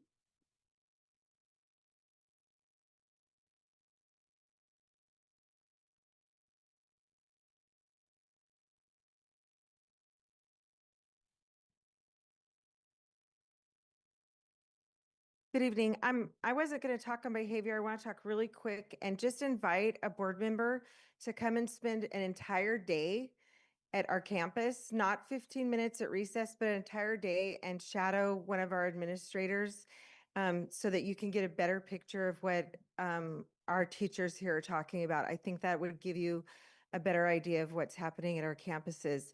What I wanted to talk about tonight is I wanted to let the board know, thank you very much for our extended day bus for our students. Before we got the bus, one of our students that was participating in Mr. Lee's extended day had to walk home to the Loughborough area because he was determined to stay an extended day. His mother doesn't have transportation. It was very scary. So I'm really glad that we have that bus was finally acquired and we don't have to worry about our students walking home. The second thing is I wanted you to know that our desks arrived yesterday. So there are, yay. So our custodians are going to be working really hard to get those put together. So I wanted to let you know those two positive things. I'm really happy about that. The thing that I wanted to address, I mentioned it a little bit last time at our board meeting, was I'm really concerned about the fact that we have parents that put in for students that attended John Muir last year that are at other campuses. They put in for requests for their students to come back to John Muir. There's room at the grade level that their student is in. When they reached out several times to the office staff at the school that they're currently attending, they said they had to wait for a certain amount of time. They waited. They reached out to Pupil Services. They were told there wasn't room, but then they found out there was. And this parent, as particular parent, was told, you may not return because we're saving the spot for students that will move in, that could potentially move in to the neighborhood. Now, there are students that attended John Muir that were called from North Side schools and were able to attend to those schools. So why weren't those students told you cannot return? Because students might move into those neighborhoods. I'm very confused. I don't understand how some students may return to certain schools and others may not return to John Muir. It's shocking. I want an answer from someone as to why. I don't know who I need to email, but I hope the board can ask these questions. I've asked it before. This parent spoke to me directly and told me those words. I was told you may not return so they can have that spot. Thank you. Thank you for your comment. Julie Booth? Julie Booth? Did she leave? Okay, she left. Okay. Gloria Morris? Miss Gloria Morris?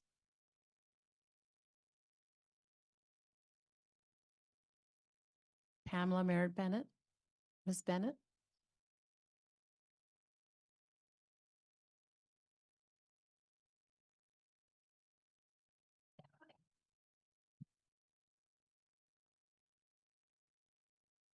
There's a difference in the 20s and the 70s, I'll tell you.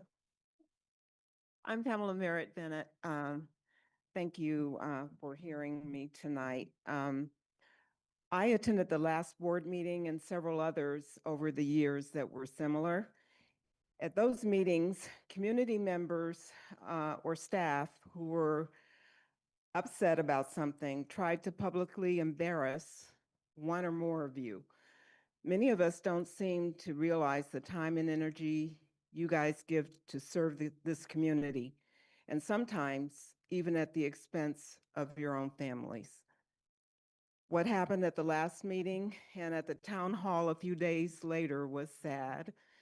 In light of that, I would like to take this opportunity to thank all of you for what you have done and continued to do for Merced students and their families.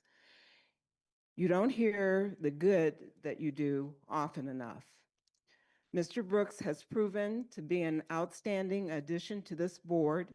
He has been the voice of those who do not have a voice in the community, as well as for those who are heard routinely.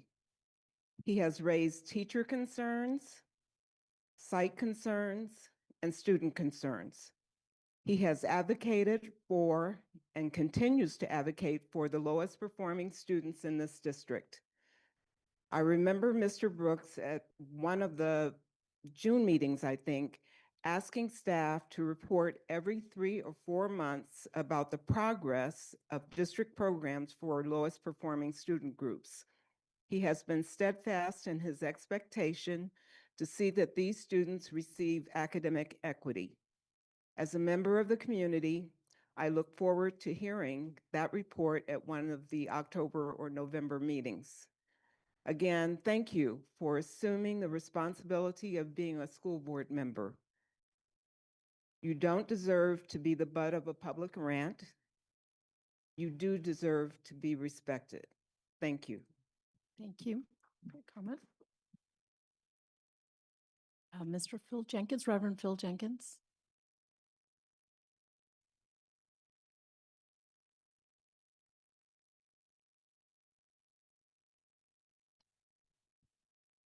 Good evening.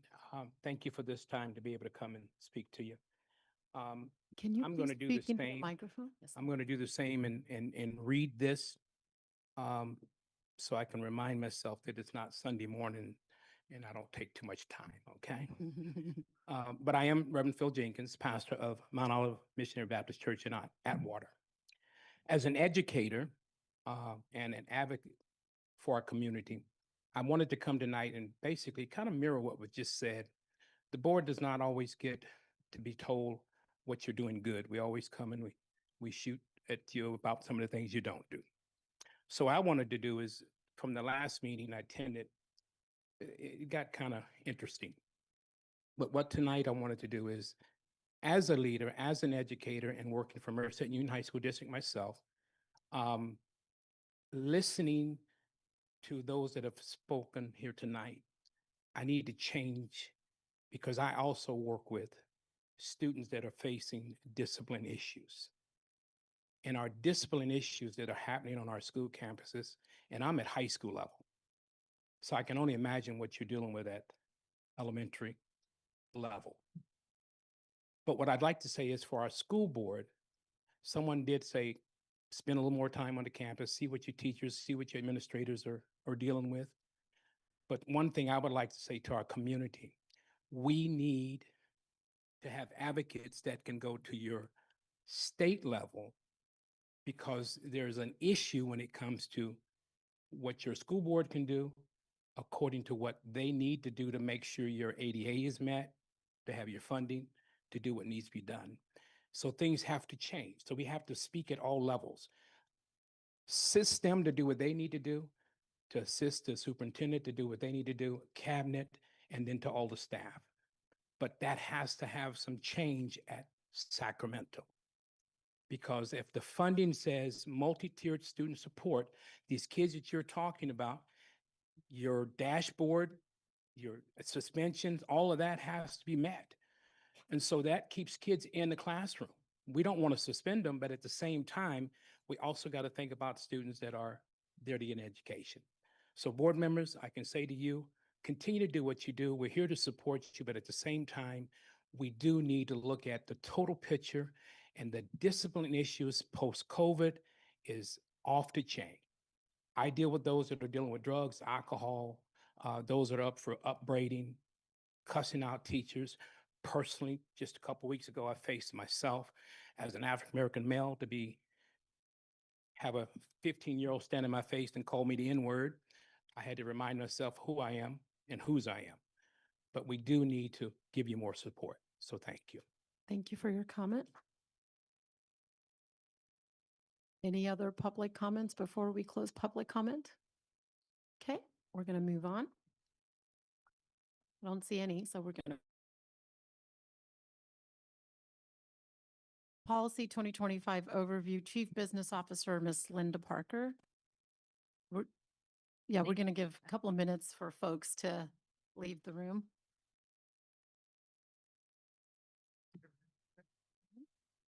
Okay.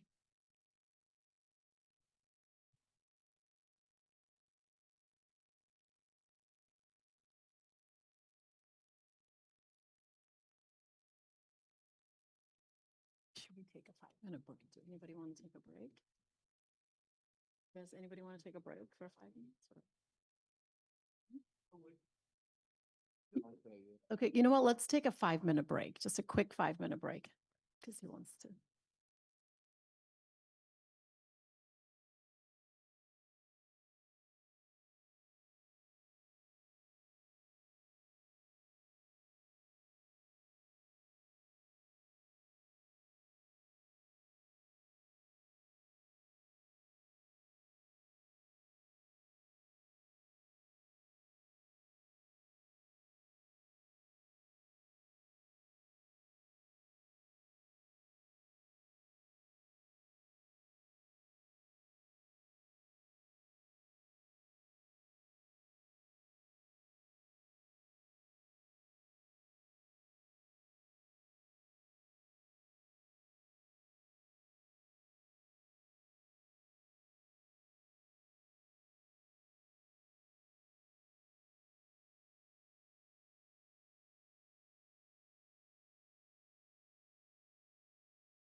Okay, hold on.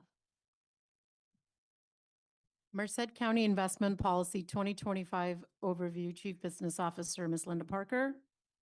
Yes, thank you. We have Miss Karen Adams, the county treasurer, to do a brief overview of this investment policy for you this evening. Thank you. And thank you. Special thanks to Linda Parker as your Chief Business Officer and her team. The communication between the Treasury, meeting your banking needs and all of your investment needs has been, impeccable, and we appreciate the partnership. So thank you for this annual opportunity to review the investment policy statement. I won't go into the numerous pages. I'll just make a quick comment that this policy is a framework for complying with the prudent investor standards that I must follow to manage your investments, and in addition to the statutory requirements. And most important is the SLY principle, the safety, liquidity, and yield standard that we need to be aware of to focus on in order to preserve the capital investment that we've taken on your behalf. The self-imposed limits are also within the policy. These are self-imposed limits that I put on our own policy management to ensure that we diversify and eliminate the risk to all of your investments with our number one priority of safety, of course. Then liquidity. The liquidity follows.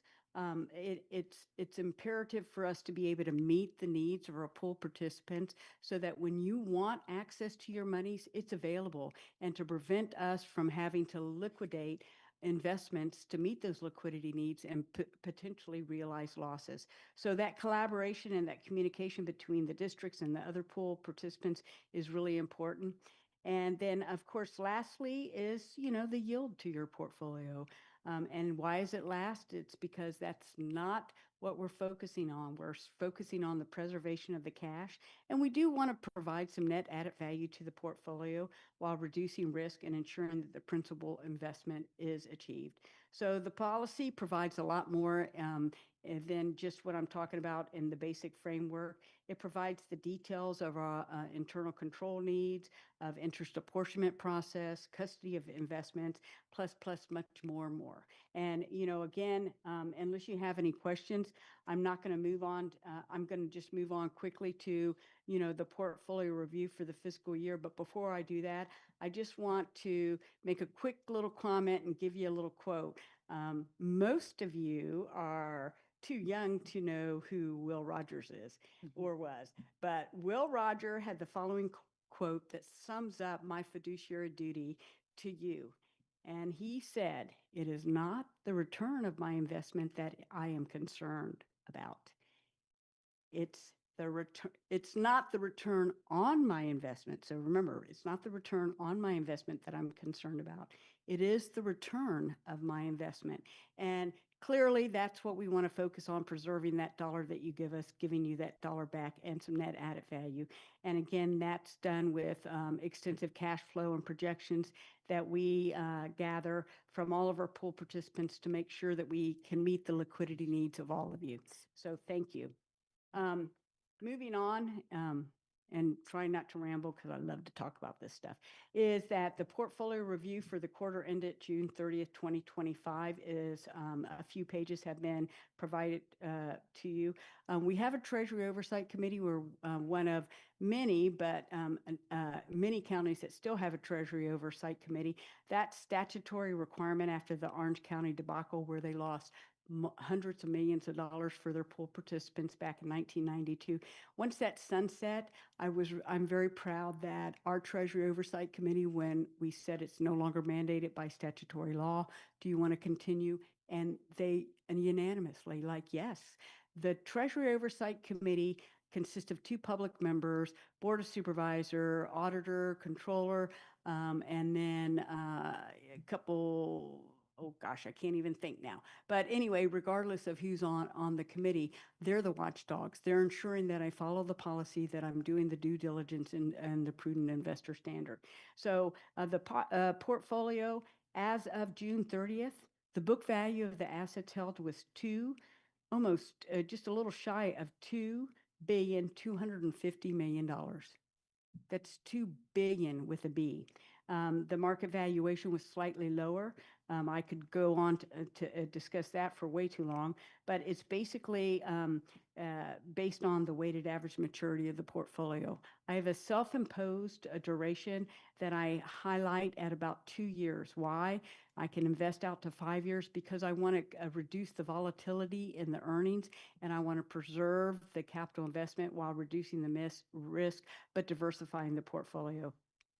So if you mark the portfolio to market, it's at 99.92%. Why do you have that? The GASB 31 was a disclosure in the California annual financial reports so that everyone saw the transparency behind the portfolio after Orange County.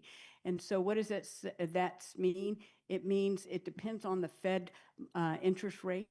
If they're going down, of course, I'm going to go over 100. If they're going up, then you're going to go a little bit below 100. What does it mean, basically? If it was a firewall run, if there was a run on the bank, if the zombies came and I had to liquidate the portfolio, I mean, you're going to get 99.92% of your dollar. So you're a little bit slight of the dollar, but that's not going to happen.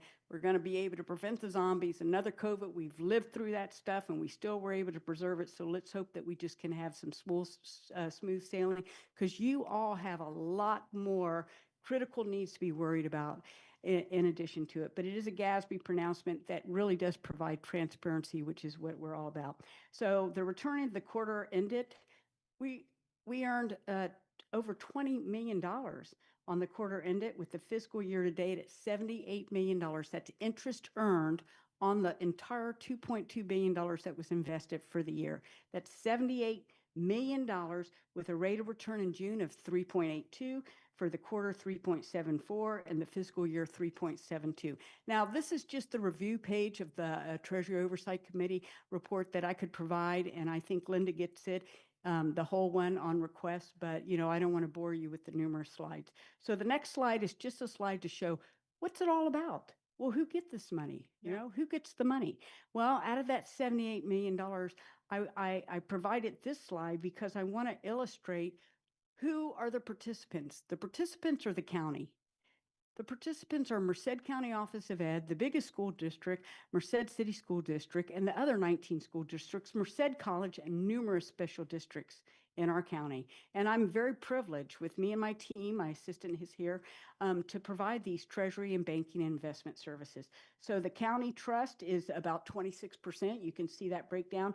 Operating, I'm actually going to retitle it called county operating at 13%. So the county only keeps 39% of that interest earned, with the college 2%, excuse me, and the schools, all of you, 1.1, almost $1.2 billion. That's $1,191 million. You represent 54% of that $78 million that was earned. So what does that equate? Out of the $78 million in total interest earned last year, the schools received over $42 million. Now, that's not all yours because you're part of the schools, but it's a significant number. And I'm just pleased that the market has turned. We had 11 years of Fed policy that was devastating. Nice if you had a mortgage and you wanted to refinance, but it was not the kind of interest rate environment that we want to, live in. So unless there's any questions, I'm just going to do a shameless plug. Yes, as your treasurer, I'm your chief investment officer. As your tax collector, we just sent bills. So you should get your bill. If you don't get your bill by the end of next week, call our office or go online. We are very techy. You can get text too. But anyway, this is an insert in your tax bill, and it shows you where your tax dollar goes. And I made this. I have, again, I plagiarized off Orange County about 2 decades ago, but we're one of the counties that illustrates this. This is my own take on it, though. And you can see that the gold part is the schools. So the schools is getting, out of every tax dollar I collect, you're getting almost 60%, 59.67% this year. The county, 16.2%. So why do I have this? I didn't really make it for you. I made it for me because as tax collector, I get a lot of gripes that I paid my taxes. Why do I still have a pothole? well, for every dollar you pay, we only keep 16 cents. So it sort of helped me illustrate that that tax dollar goes to multiple sources. And I'm happy to say that the partnership that we have with the school districts, I have to say, I hope Linda agrees, we are the best county department to work with. And of course, it's all about building good relationships and valuing what each of us bring to the table. So I appreciate the time. You have a lot of stuff to do. Get it done. Good thoughts. Go for it. Thank you, Ms. Adams, for your presentation. Any questions or comments from the board? So I want to start off by saying, breaking it down in the terms that you did, thank you so much, because visually it's hard, but when you broke it down to 60 cents per dollar, you know, I can follow that. Out of that $42 million for the schools, how is that decided? How is that split? Okay, so based on that portfolio, so that one pie chart, Yeah. that all of that, that's the whole kit and caboodle. That's everybody is included in that. That's the pie. Uh-huh. And if you represent 50, what was it, 54. 54% of the pie, you're going to get 54% of that money. So that's how it works. So the pie is if you is this the county is 39%, they get 39% of that $78 million. How is that done? The actual transparency is in that long document, the investment policy, where we do an interest apportionment process. At the end of the quarter, the auditor controller takes the dollars that I put in a trust fund called 2070 interest apportionment, and then they apportion it, and Linda sees this, they apportion it at the end of the quarter to all of the participants. Merced College is going to get it the same time as you do. You know, the county, the cities, the sewer districts, the cemetery districts, everybody who's part of that pool. It's a huge commingled pool of all, we call it the pool participants. I hope that helped. It does. Thank you. Thanks. Thank you very much again. I appreciate it. Thank you. I have a quick question. Maybe this is a Ms. Parker question. So on the return on assets, like the $78 million, when it comes back to us, like the 54%, but we're like the largest school district. So whatever that percent is, in what form does it come back to us? As a part of the LCFF, or how does it? It goes into our general fund. It goes into as an general expense. fund. So on top of whatever It- we're, no, no, in yeah. addition to what we're receiving from the state through our LCFF, Correct. we get this to our general fund. Correct. That's where we post it, in the general fund. And what percentage of our budget is that? I can get that exact number for you. Mm-hmm. And again, we're a portion of the schools. We're Yeah, one that's what- district yeah. within the schools. So maybe for last year, like maybe you want to send us. I can get that for you. Yeah, get that. And when it went to general fund, like how have we spent that funding? And I'll just add real quick, and Linda, I may be speaking out of term, but with the county, I have the two top lines for the county because one is the trust funds. Those are non-discretionary. You know, you have a trust fund for First Five of Merced County, you know, all their tobacco money that they're distributing and supporting our community with.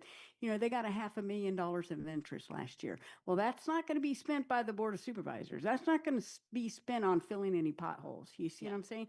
And so it's that's why I'm going to relabel that second line county operating. It's the county operating fund that, you know, the budget office can, you know, give to who they like.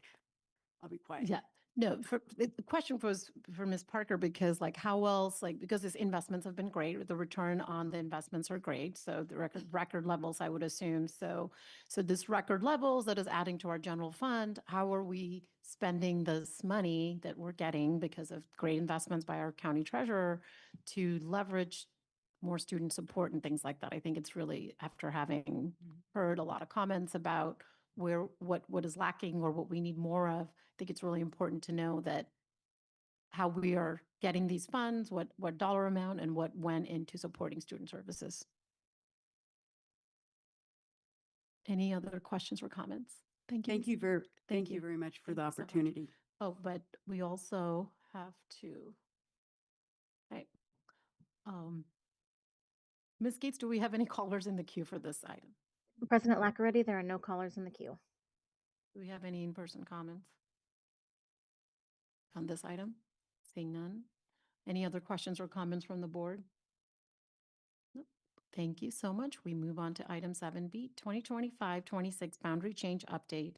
Director of Facilities, Mr. Brian Bain, and Director of Maintenance and Operations, Director Dr. Doug Williams, right? Director Doug Williams.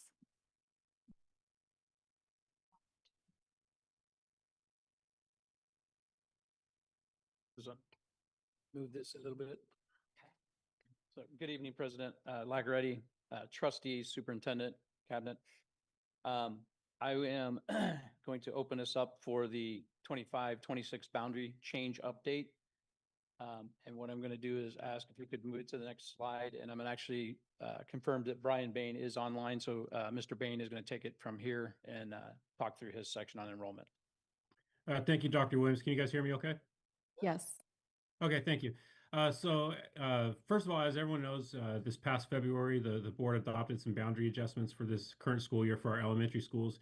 And this first slide is showing the impact of those changes. What I'd like to point out is our 3 schools with the highest percentage of capacity last year were Peterson, Franklin, and Rivera. And according to our CBEDS data from October 1st, those are the 3 most reduced schools in terms of population. Peterson's down 97 students, Franklin's down 77, and Rivera's down 65. We also, in turn, see the largest enrollment increases at Reyes, Sheehy, and Chenoweth at 86, 73, and 35, respectively. The next slide, please. The next slide shows the impact of each area that we moved on the map. I'd like to say that our partners at Schoolworks did a very good job in projecting these changes, and 83% of the students projected to move to new schools did in fact do so, and 6.8% were actually able to stay at their existing school, be that through address changes, school of choice, or admin transfers, and changes in district enrollment. So they were very good in projecting what the actual impacts were going to be. The blue map we did take out area L, so that's why it's not listed on this page. There is no showing for area L. And if I can go to the next slide, please. It's going to show our change in school capacity. So you can see the change from the 24-25 school year to the 25-26 school year. Last year, we did have 6 schools that were over 100% capacity. This year, we're at 3 schools that are over that 100% capacity. So with our highest last year being 112.8%, and this year our highest being 104.8. So, I'd like to say, thank you again, Schoolworks, for doing their hard work and really putting in the time and effort to make sure that the results we were looking for were the results that we did achieve. So, with that, I'm going to turn it over to Dr. Williams. All right, thank you, Mr. Bain. So on the transportation, what we were asked to look at was a comparison of 24-25 school year pre-boundary adjustment to a post-boundary adjustment for 25-26 for the current year. A couple things I want to point out is that when we look at what we're assessing, when we consider roughly 11,200 students in enrollment, when you combine the AM students that are traveling and PM, because they're not always exactly the same students, so I'm going to combine those numbers together. You're talking about 2,472 students based on our data that we calculated for this presentation. That is about 22% of our actual enrollment. With that, we estimate it's roughly around 197 students, which is about 8% of those students that ride that are actually more than 45 minutes. In those longer ride times. And so that is really less than 2% of the entire enrollment. So I want to kind of give a little perspective on what we're talking about when we talk the population of who's actually riding the bus, how many students it's really affecting, and not to downplay every student is important as any other student, but I just want to make sure that we're looking at the overall slice of what that means. When we look at the 24-25 comparison, a couple things I'll point out on this slide here. The first thing is you'll see some red font. You'll also see a couple of yellow boxes. The yellow boxes, I apologize, that was actually an error we caught in the slide today. Made the corrections. You should have a printed copy of those in front of you, and then we also corrected it for the actual presentation. But I highlighted it just to show where we did correct that number, and then what it correlated to in that ride time for the respective bus route.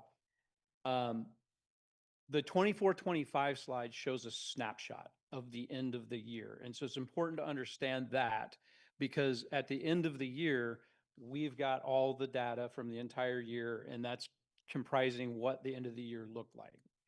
So when we move to the next slide, oh, I'm sorry, before we move on, one more thing. The red font, I mentioned that is actually highlighting everything we've identified that is showing average ride times over the 30 minutes. And that's reflective throughout each one of these slides as we go through it. So next slide, please. So when we look at 2025, 26 routing, some of the important factors on there, and again, you'll see there was a correction, it's correlated to the last slide as well on that yellow box, just to highlight that change.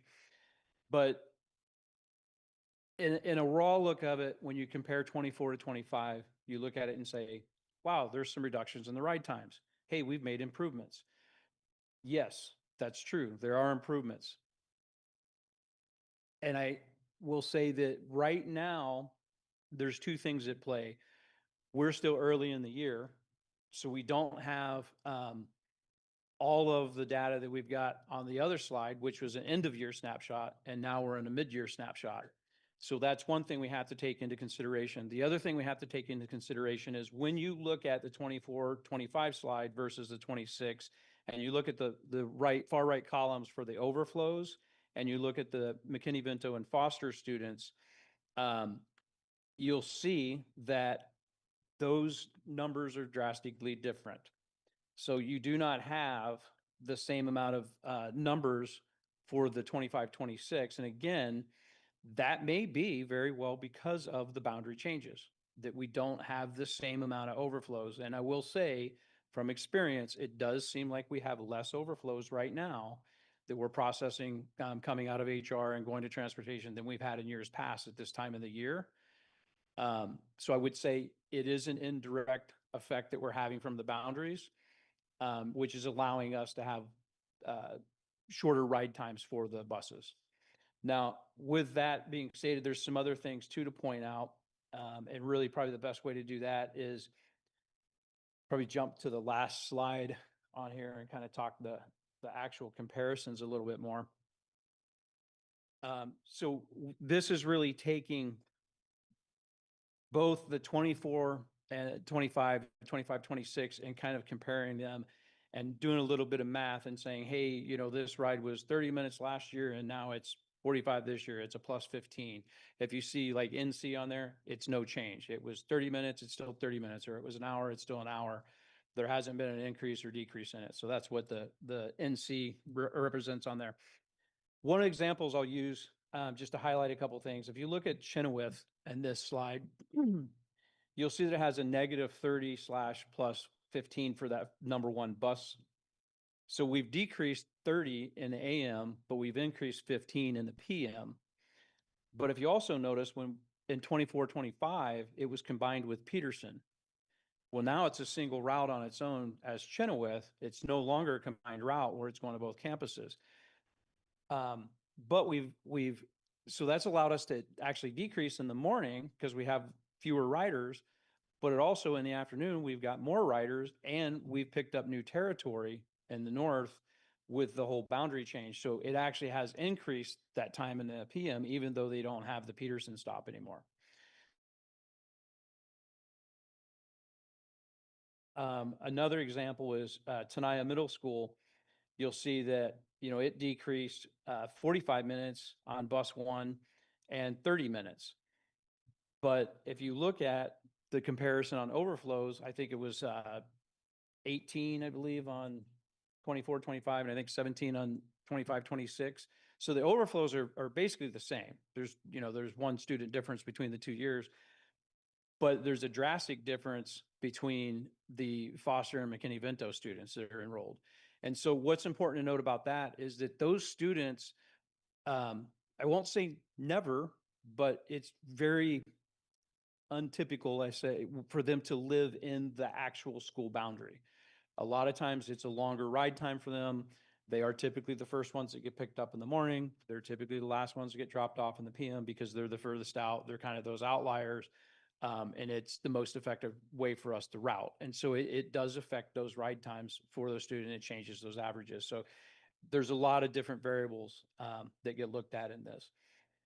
A couple other things that we've kind of went through in assessing this is we will, moving forward, we realize that we probably need to slice this onion back just a little bit further and kind of look at these routes on these charts when you go to the actual like 25, 26 chart and say, hey, on each bus for that school, how many stops does it have? And at those stops, how many students are getting on and off at those stops for AM, PM? So we're gonna try to peel that back just a little bit better, so we do have a better understanding of how many students are being affected, especially as we get to these longer ride times. And then we'll also look at the use of, you've heard several people tonight in public comments talk about, happy about having after school programming buses and things like that. Well, we also want to look at the actual use of those and what's going on, because the feedback I've been getting from the team is it's hit and miss. That sometimes they have several and sometimes they have nobody. And, so I want to look at kind of the regularity of that and make sure that we are actually getting, productive use out of that, and that we're understanding where maybe we can route those buses to a couple campuses, or getting the best use for, what we're doing.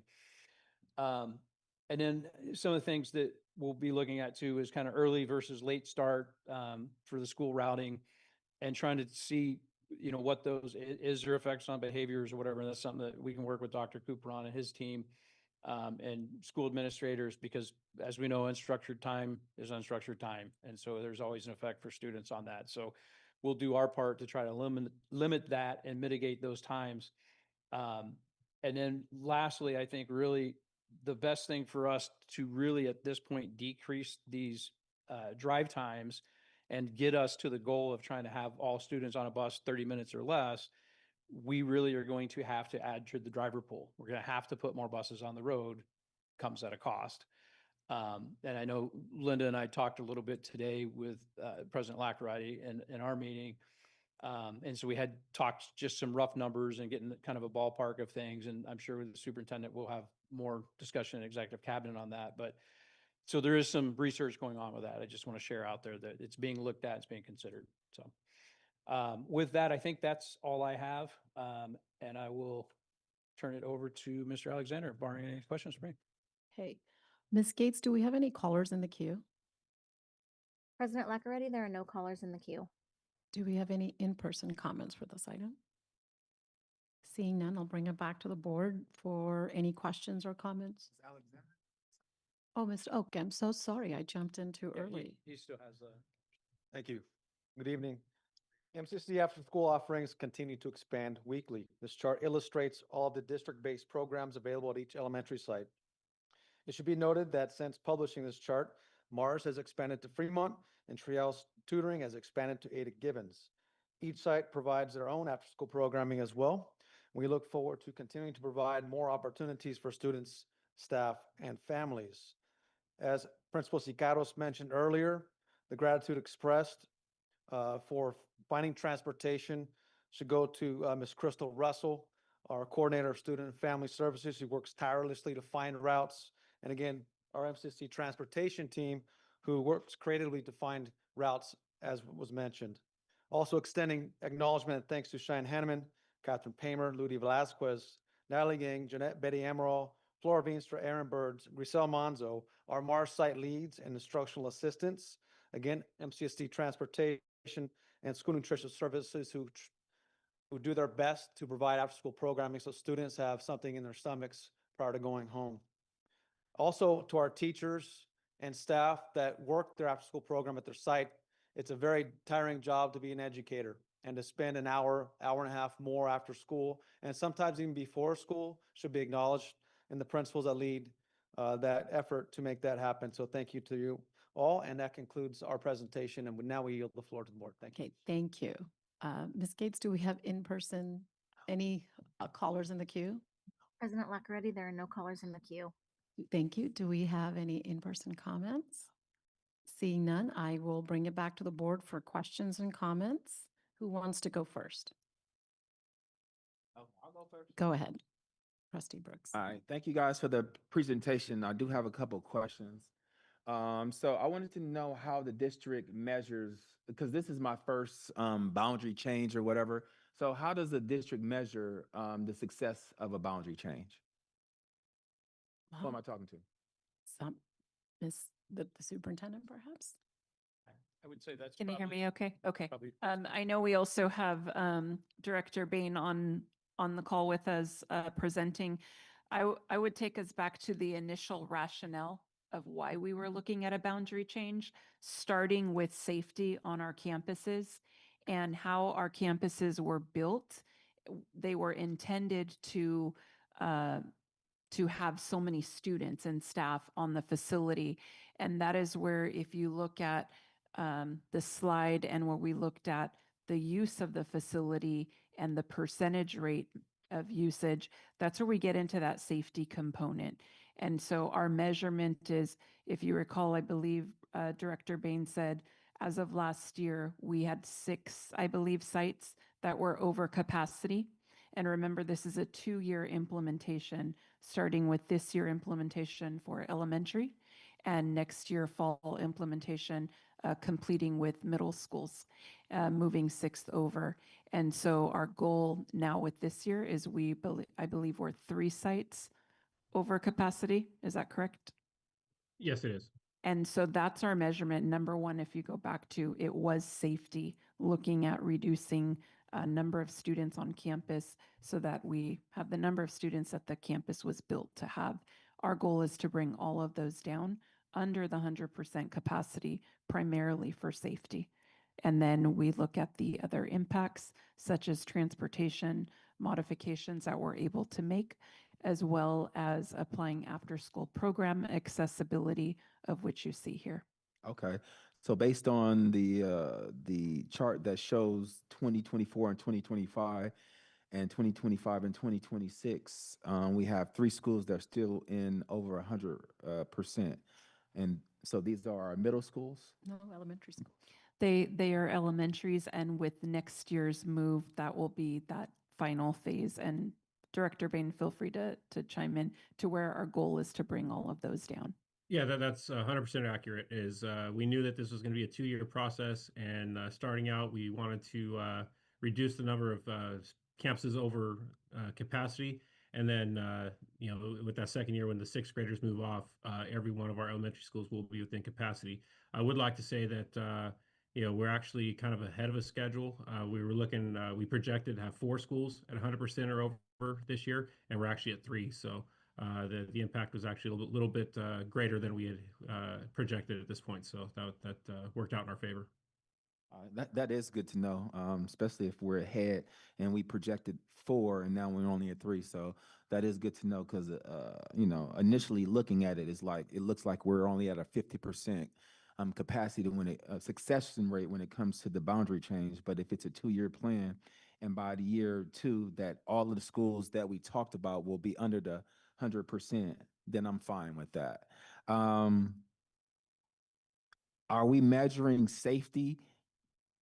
What are the elements that we're using to measure safety? Is it only the amount of kids that are in school, or are there other elements that we're using to produce that word safety when it comes to measuring?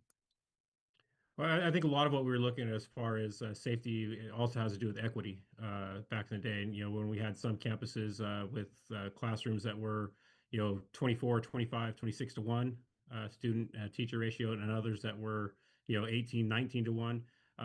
Obviously, the equity in that classroom is going to be the same, but also the supervision that's provided to those students is going to be, uneven as well. So I think, measuring safety, obviously we're looking at things like, worst case scenario, right? In the event of an emergency, if a student population is over capacity at that school, there's going to be less opportunities for those students to be safe than if, there's room for them to maneuver around. So I think that's.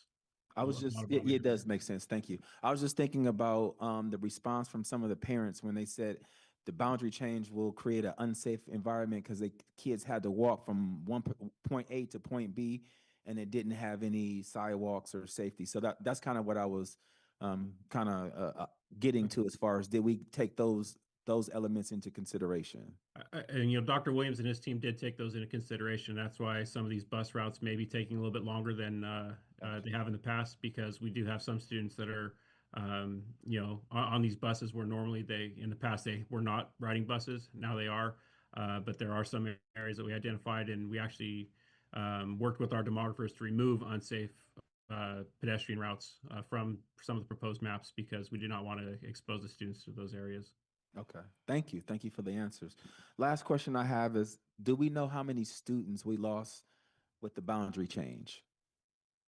Or from last year to this year. Yeah, from last year to this year. Well, I think it's hard to say due to the boundary change, it's hard to lock that down.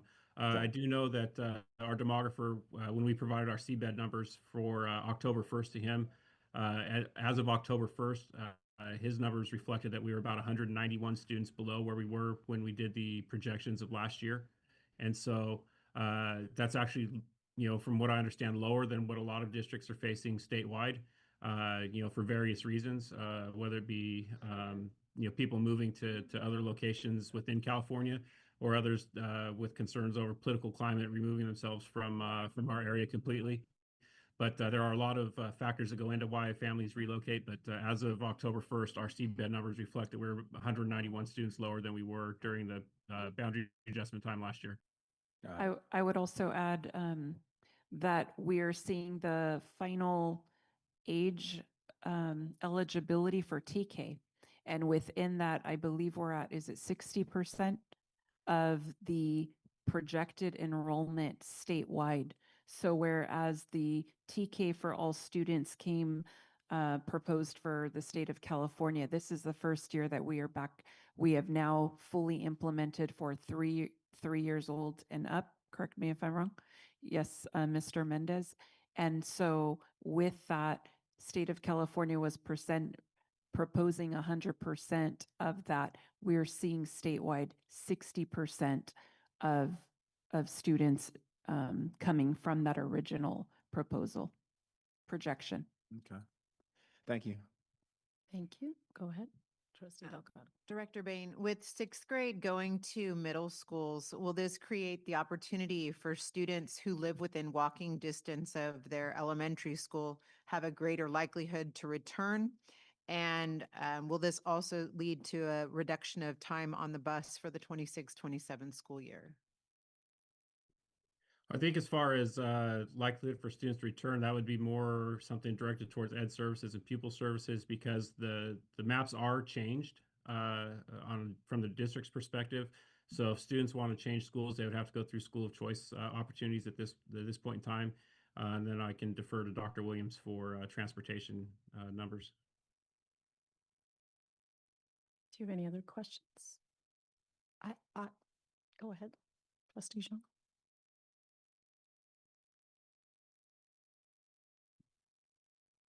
Just one quick question on clarifications. We heard parents were talking about tonight about waiting lists to go back to their old school.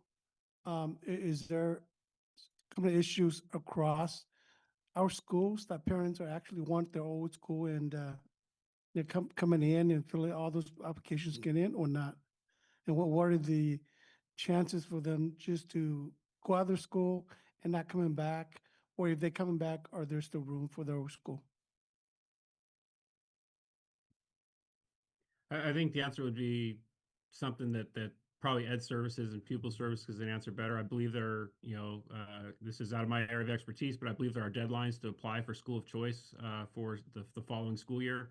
And so I think that has a lot to play into it. I might be speaking out of turn, so I'm sorry, Mr. Mendez, you might want to help out on this one, but I believe there's a process to go through that we need to check all those boxes. Next school year, if there is an amount of schools that are less impacted, as we all anticipate, then there will be more opportunity for students to be granted the school of choice to where they want to relocate within the district. So once again, if the boundary changes take effect, there will be naturally more capacity at each school, and that naturally will increase the school of choice approvals. And are we going to be back on square one if everybody wants to come back? No, I mean, that's that's the balance. That's the balance is that we have a rate that we would like schools to be at, obviously, right? A percentage of capacity. And then we have to take into account students that move into the district that are from that residency area. So that it's all a balance. And then class load ratios have to be taken into account. So all those variables are taken into account when approving school of choices and how many we approve. So I understand that it's a balance, but as we also heard earlier, there seems to be a different application depending on where the schools are located and how the parents are served. So can we receive assurances that they will be applied in an equitable manner? Yes. Okay, I have a few. Thank you. I have a few questions. And first of all, I'd like to thank all of you for this presentation, bringing this presentation because it was one of the board requests. I'm also thankful to Ms. Parker and Dr. Williams for meeting with me this afternoon, and it was very eye-opening to learn. And one of the questions I asked was, I was really struck by the Clark preschool, just 5 students, but these students are spending an hour going to school and 45 minutes coming back to school. So then one of my questions was, well, how old are these kids in the preschool? And I was told 3 years old. And they have to be at the bus stop at 6:20 a.m. Let's just think about that. As a 3-year-old, a 4-year-old, you're at a bus stop at 6:20 in the morning, and you're on the bus for an hour. Same thing with what is it, Givens? I wrote it down, hold on. Yeah, Givens, the earliest somebody has to be at the bus stop is 6:15 a.m. in the morning. Now, when you have a 3-year-old or an elementary school student, and winter is just approaching and it's dark at 6:20 a.m., 6:15 a.m., a 3-year-old, a 6-year-old at a bus stop. I don't know how do they come to school ready to learn? How do they engage in classrooms? And these are the questions that we really need, I think, a thoughtful solutions. Like, how can we make this better? I don't want a 3-year-old standing at a bus stop at 6:15, 6:20 a.m. in the morning. And then the other one, the curb to curb, I was told that's the SPED population. An hour each way. With all of these changes, nothing changed, and they're still in their bus an hour each way. The most vulnerable students are spending the most amount of time on buses. As a system, what can we do? As sitting here as a board, what do you want us to give you so that we can reduce these times?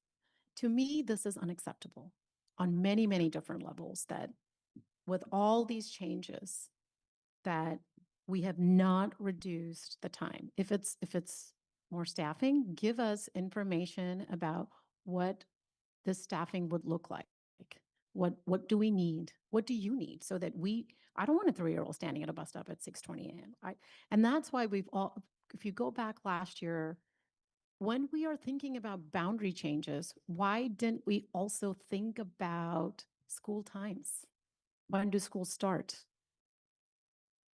Why wasn't that addressed at all? We didn't take that into consideration when we were moving these boundaries. We had an opportunity because I remember back in the day when my kids were little, the schools would I think, a few years, one school would, right, correct? A few years back, where they would change timings at schools. Was that not the case? Does anybody remember that? A long time ago. There was a system a long time ago when they would, some schools would start early and then a few years later they would start. Now, it seems like Givens, Gracie, Muir, it seems like the most vulnerable populations have to travel, or the school starts really early. And so that's something that I think we need to address. Like, what is the point of doing all of this if if there are kids standing at bus stop at 6:20 in the morning. Like that's just mind boggling to me.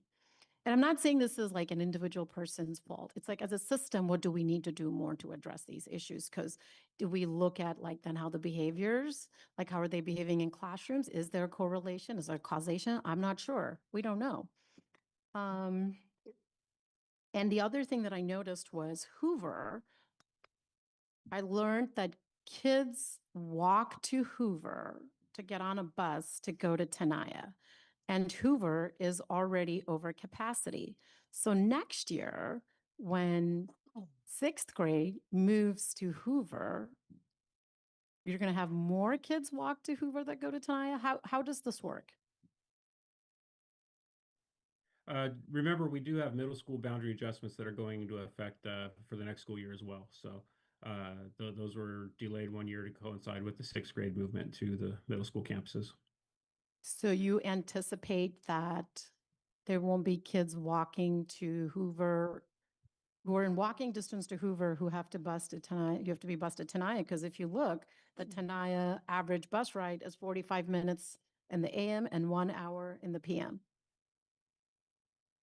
So this could, Dr. Williams can give you more information, but I believe it is not uncommon for students to be bused from one campus to another throughout our district currently. I know it's not uncommon, but also like 45 minutes to walk to a school site that is right there than to be bused to a different school site. Yeah. Right? And the same thing with, I have the same question with Muir. If you look at this capacity, Muir is only at 95% capacity, yet we have students walking to Muir. We've heard this multiple times. Students walking to Muir who have to be bused to Stoll, right? So there's an individual story behind these students, right? And how do we advocate for those kids who are not here, those kids whose parents don't come to the board meetings?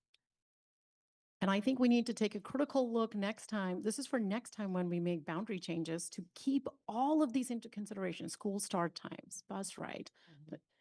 Because I think a system that is okay with our SPED students spending an hour each way in the bus, our elementary students being at bus stops at 6 in the morning is a system that we need to look at critically and say how we can change. It's a comment. I mean, it's not a question, it's more of a comment. And I hope that we've learned something. So if we were to do this differently at a next boundary change, what have we learned from this boundary change? Is there one thing that we can do differently? I would really like to know that one thing that we could have done differently. Anybody? Well, I mean, there's always things we can do differently depending on what our total goal is. Like Superintendent Stocking said, we really wanted to focus on the what were we trying to accomplish from this and what were we trying to do. In regards to the comment on Muir, Muir was the fourth campus that we were anticipating being over 100% this year. And I would like to say that on map area G alone, we had 42% of the students that were projected to come to Muir from that. So we had 52 projected to move to Muir. 42% or 22 of those students actually unenrolled from our district. And so that was a major impact. So when we talked about being approximately 190 students short, 22 of them were just from that one map area alone. And looking back further with our demographer, out of the 613 students that we had at Muir last year, there were another, I think 10% of those students that were projected to come back to Muir that are no longer in our district boundaries as well. So between those two factors, the Muir population is lower than we were projecting for this year. And again, we have no way of anticipating how many students are going to unenroll from our district from a year-to-year basis. And so that's kind of the one variable that we could not anticipate. I mean, do we know why those 20, I mean, it would be great to know if you could survey or kind of reach out to those families and see why they moved. Is it a boundary change decision that made them move from our district? Maybe we'll never know, but 22 students not coming back. And that, because Ms. Parker, remind us, what is the per student dollar amount? Yeah, because that was in closed session, so. Sorry. It does vary based on grade level, but on average, you can assume approximately 15,000 per ADA. Okay, so if we're missing about, if there's a negative of 175 times 15,000, that's like millions of dollars. And so, yeah. So I think that we don't know why we have, because based on the demographers, if I remember, we were not going to lose much. We were going to be very stable. It was still going to be in the 11,000. So we're less than 11,000. And so I can't help but imagine if the boundary changes had something to do with it, right? It's a speculation, but I'm sure I'm sitting here, I could bet it had something to do with it. So I hope we've learned from this exercise, and the next time we do it, we remember these lessons and really address the school start times and how many students are really waiting at a bus at 6:20 in the morning. President Lackaretti, I will also share, I'll continue to provide enrollment updates. It is something that is a standing topic at our Superintendent's Council, as the districts throughout our entire county have seen a drop in enrollment. So it is sort of an anomaly year that this is happening. So all districts are following their enrollment closely. Thank you. I have one. But I think one of the things that we need to take away from what President Lackaretti has said is that safety is a priority of this board. And under the doctrine of in loco parentis, we have a responsibility for the care of those children when they get to the bus stops until they get to our schools and return back. And so what she is asking and would like to see from the district is what actual steps are being taken to address this with the boundary changes, and are there adjustments that we need to make and potentially vote on in order to deliver the best and most secure transportation of our students from point A to point B? Wonderfully said. Thank you. Well said. Yeah. And my final question, how is this information shared about like how many students, do schools know like how many students have spent an hour in the bus? Is that information shared with site lead? Do they know? Do sites know, site leaders know, teachers know that the student spent an hour in the classroom, an hour on the bus, and was at the bus stop at 6:15 in the morning? Do teachers know this information? I would say generally speaking, but we do not have a formal report that we're sending out as far as saying, hey, your student spent an hour on the bus. So, but I would say most teachers are probably aware, just based on experience of, and observations of having conversations at sites, and they know their students. So I think there's an awareness of who they are at the site level. Okay. But it's not something we directly communicate. It would be good to have like all this information, because I think once you start layering information, there's a picture that emerges, and what can we learn from that ultimately? Okay, thank you. Thank you for the presentation, and I think we have some work ahead of us.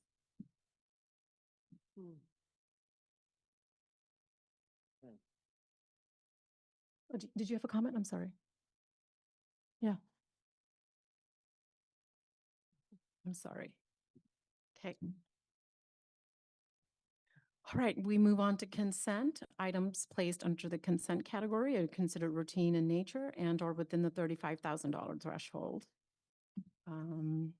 I will entertain a motion, but is there any items that we want to first consider for separate voting? I am going to pull item F as in Frank. Okay. Any other items? Okay. I will entertain a motion to approve consent agenda for items A through E. So moved. Motion by who? Trustee Brooks, and a second. Aye. Nays at the same right. Okay, motion passes. For item F, Take a roll call. yeah, let's do a roll call for item F. President Lackaretti, Yes. Trustee McCutcheon.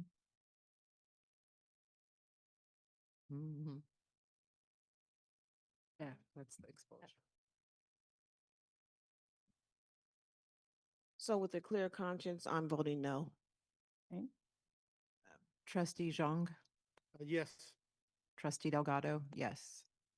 Oh, Trustee Brooks, I'm sorry. Abstain. Okay.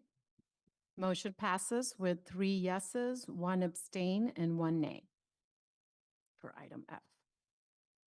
We move on to Board Action Educational Services, CSPP CPKS fiscal year 2026-27 continued funding application. Good evening. Oh, Go ahead. thank you. Sorry. Good evening, Board of Trustees, Superintendent Stocking, and community and team members. We are requesting the board's approval to submit the continued funding application for the California State Preschool Program and California Preschool Kindergarten Readiness for the fiscal year 2026-2027. This application is an annual declaration of intent to continue operating our existing state preschool contract under the same terms, conditions, and capacity as our current agreement. Okay. Ms. Gates, do we have any callers in the queue? President Lackeretti, there are no callers in the queue. Thank you. Do we have any in-person comments for this item? Seeing none, any questions or comments from the board? No questions or comments from the board. I will entertain a motion to approve as presented. Motion to approve. Motion to approve by Trustee Zhang is second. Second by Clerk Delgado. All those in favor? Aye. Nays have the same right. Motion passes. Thank you. Thank you. Item 10A, approve certificated administrator substitute salary schedule. Director Don Hubble. Good evening. It is recommended that the board approve the certificated administrative substitute salary schedule. Thank you. Ms. Gates, do we have any callers in the queue for this item?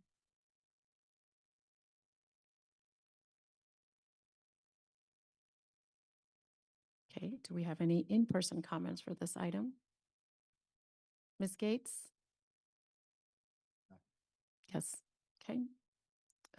Any questions or comments from the board?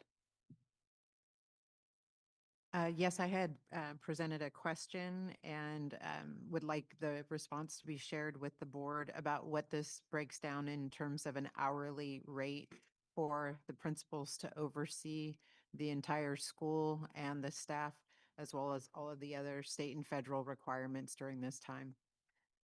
Thank you for that question. I appreciate it, especially in the week where we recognize and celebrate the Week of the Administrator. I'd like to begin by sharing that substitutes serve a very phenomenal purpose in the way of taking a charge or reign of a school when our school leaders are not available. They are temporary stewards of leadership and not permanent stewards of leadership in their role. And just like substitute teachers, they earn less than permanent teachers. The recommendation really came from the spirit of fiscal responsibility, as well as understanding that our current in-place administrators should not make less than the substitutes that come to take their charge. And that was the case. Our current practice is that our substitute admin are at the last step and column, and that daily rate was then broken down into an hourly rate.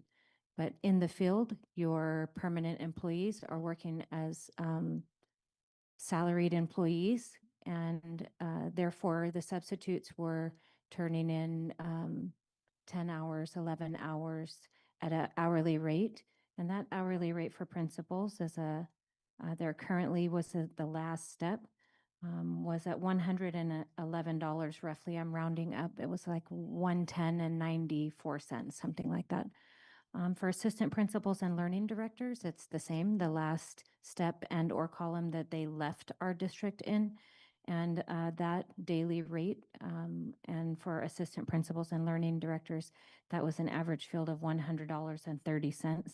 We did a comparison with other school districts around us, including our high school district, and found that most of them are using a flat rate, like our substitute teachers use a flat daily rate.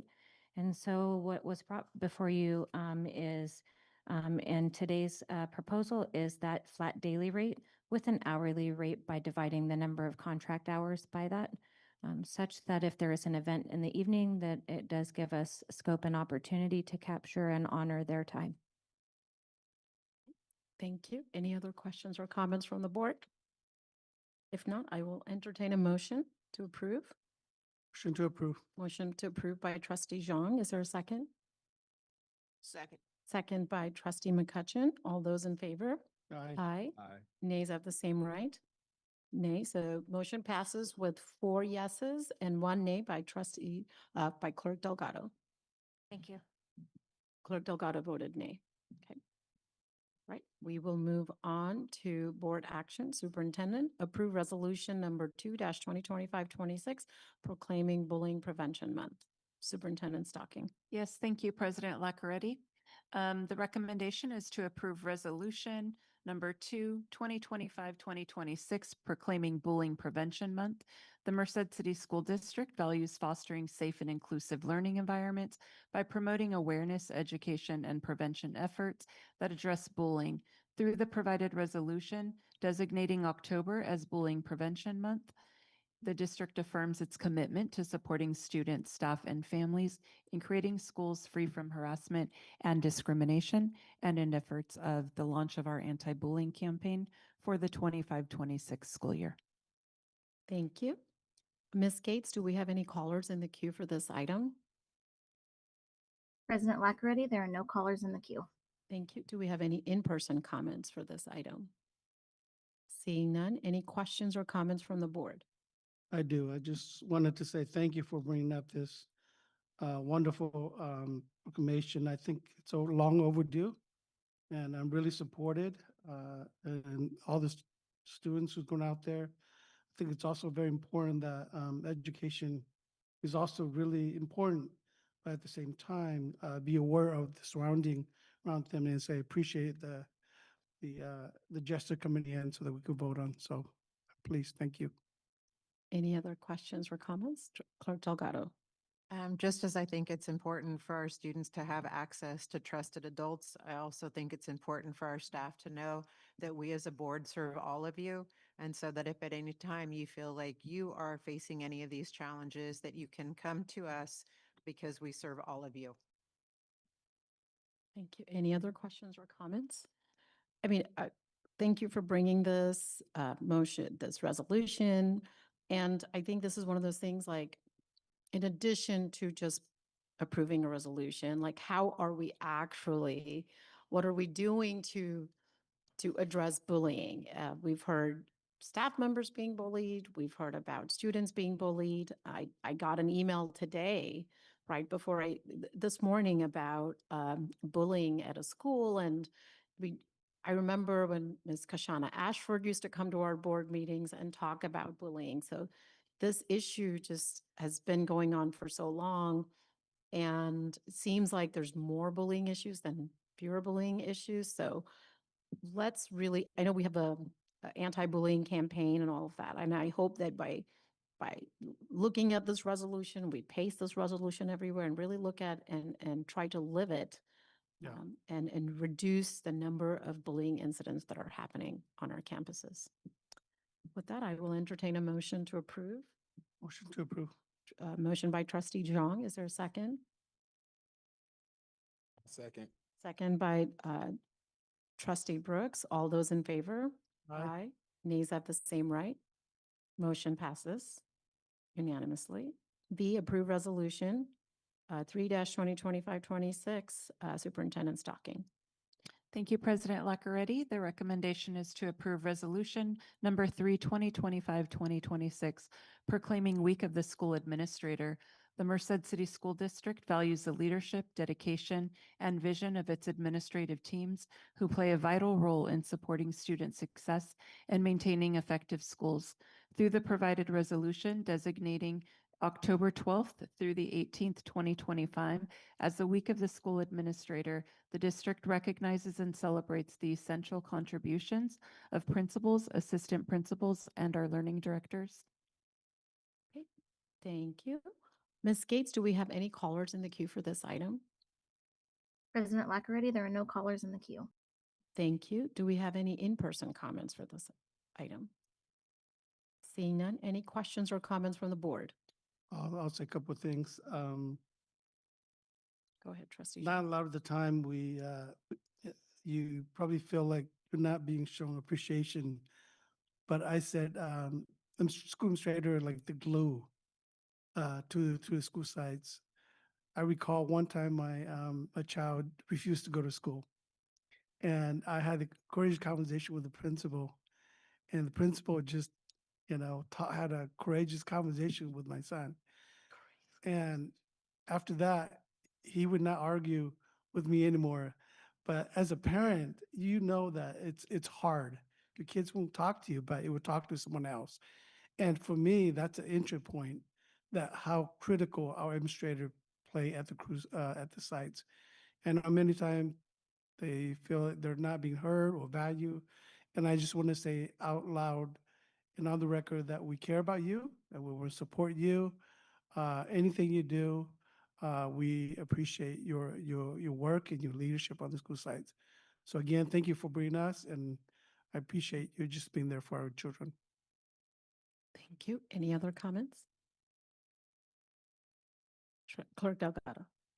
Just to say that during the most challenging times that this district has faced, it's the teachers and the site administrators who have carried Merced City School District through, making sure that the needs of the students are met on site and that teaching is occurring and that the staff is supported.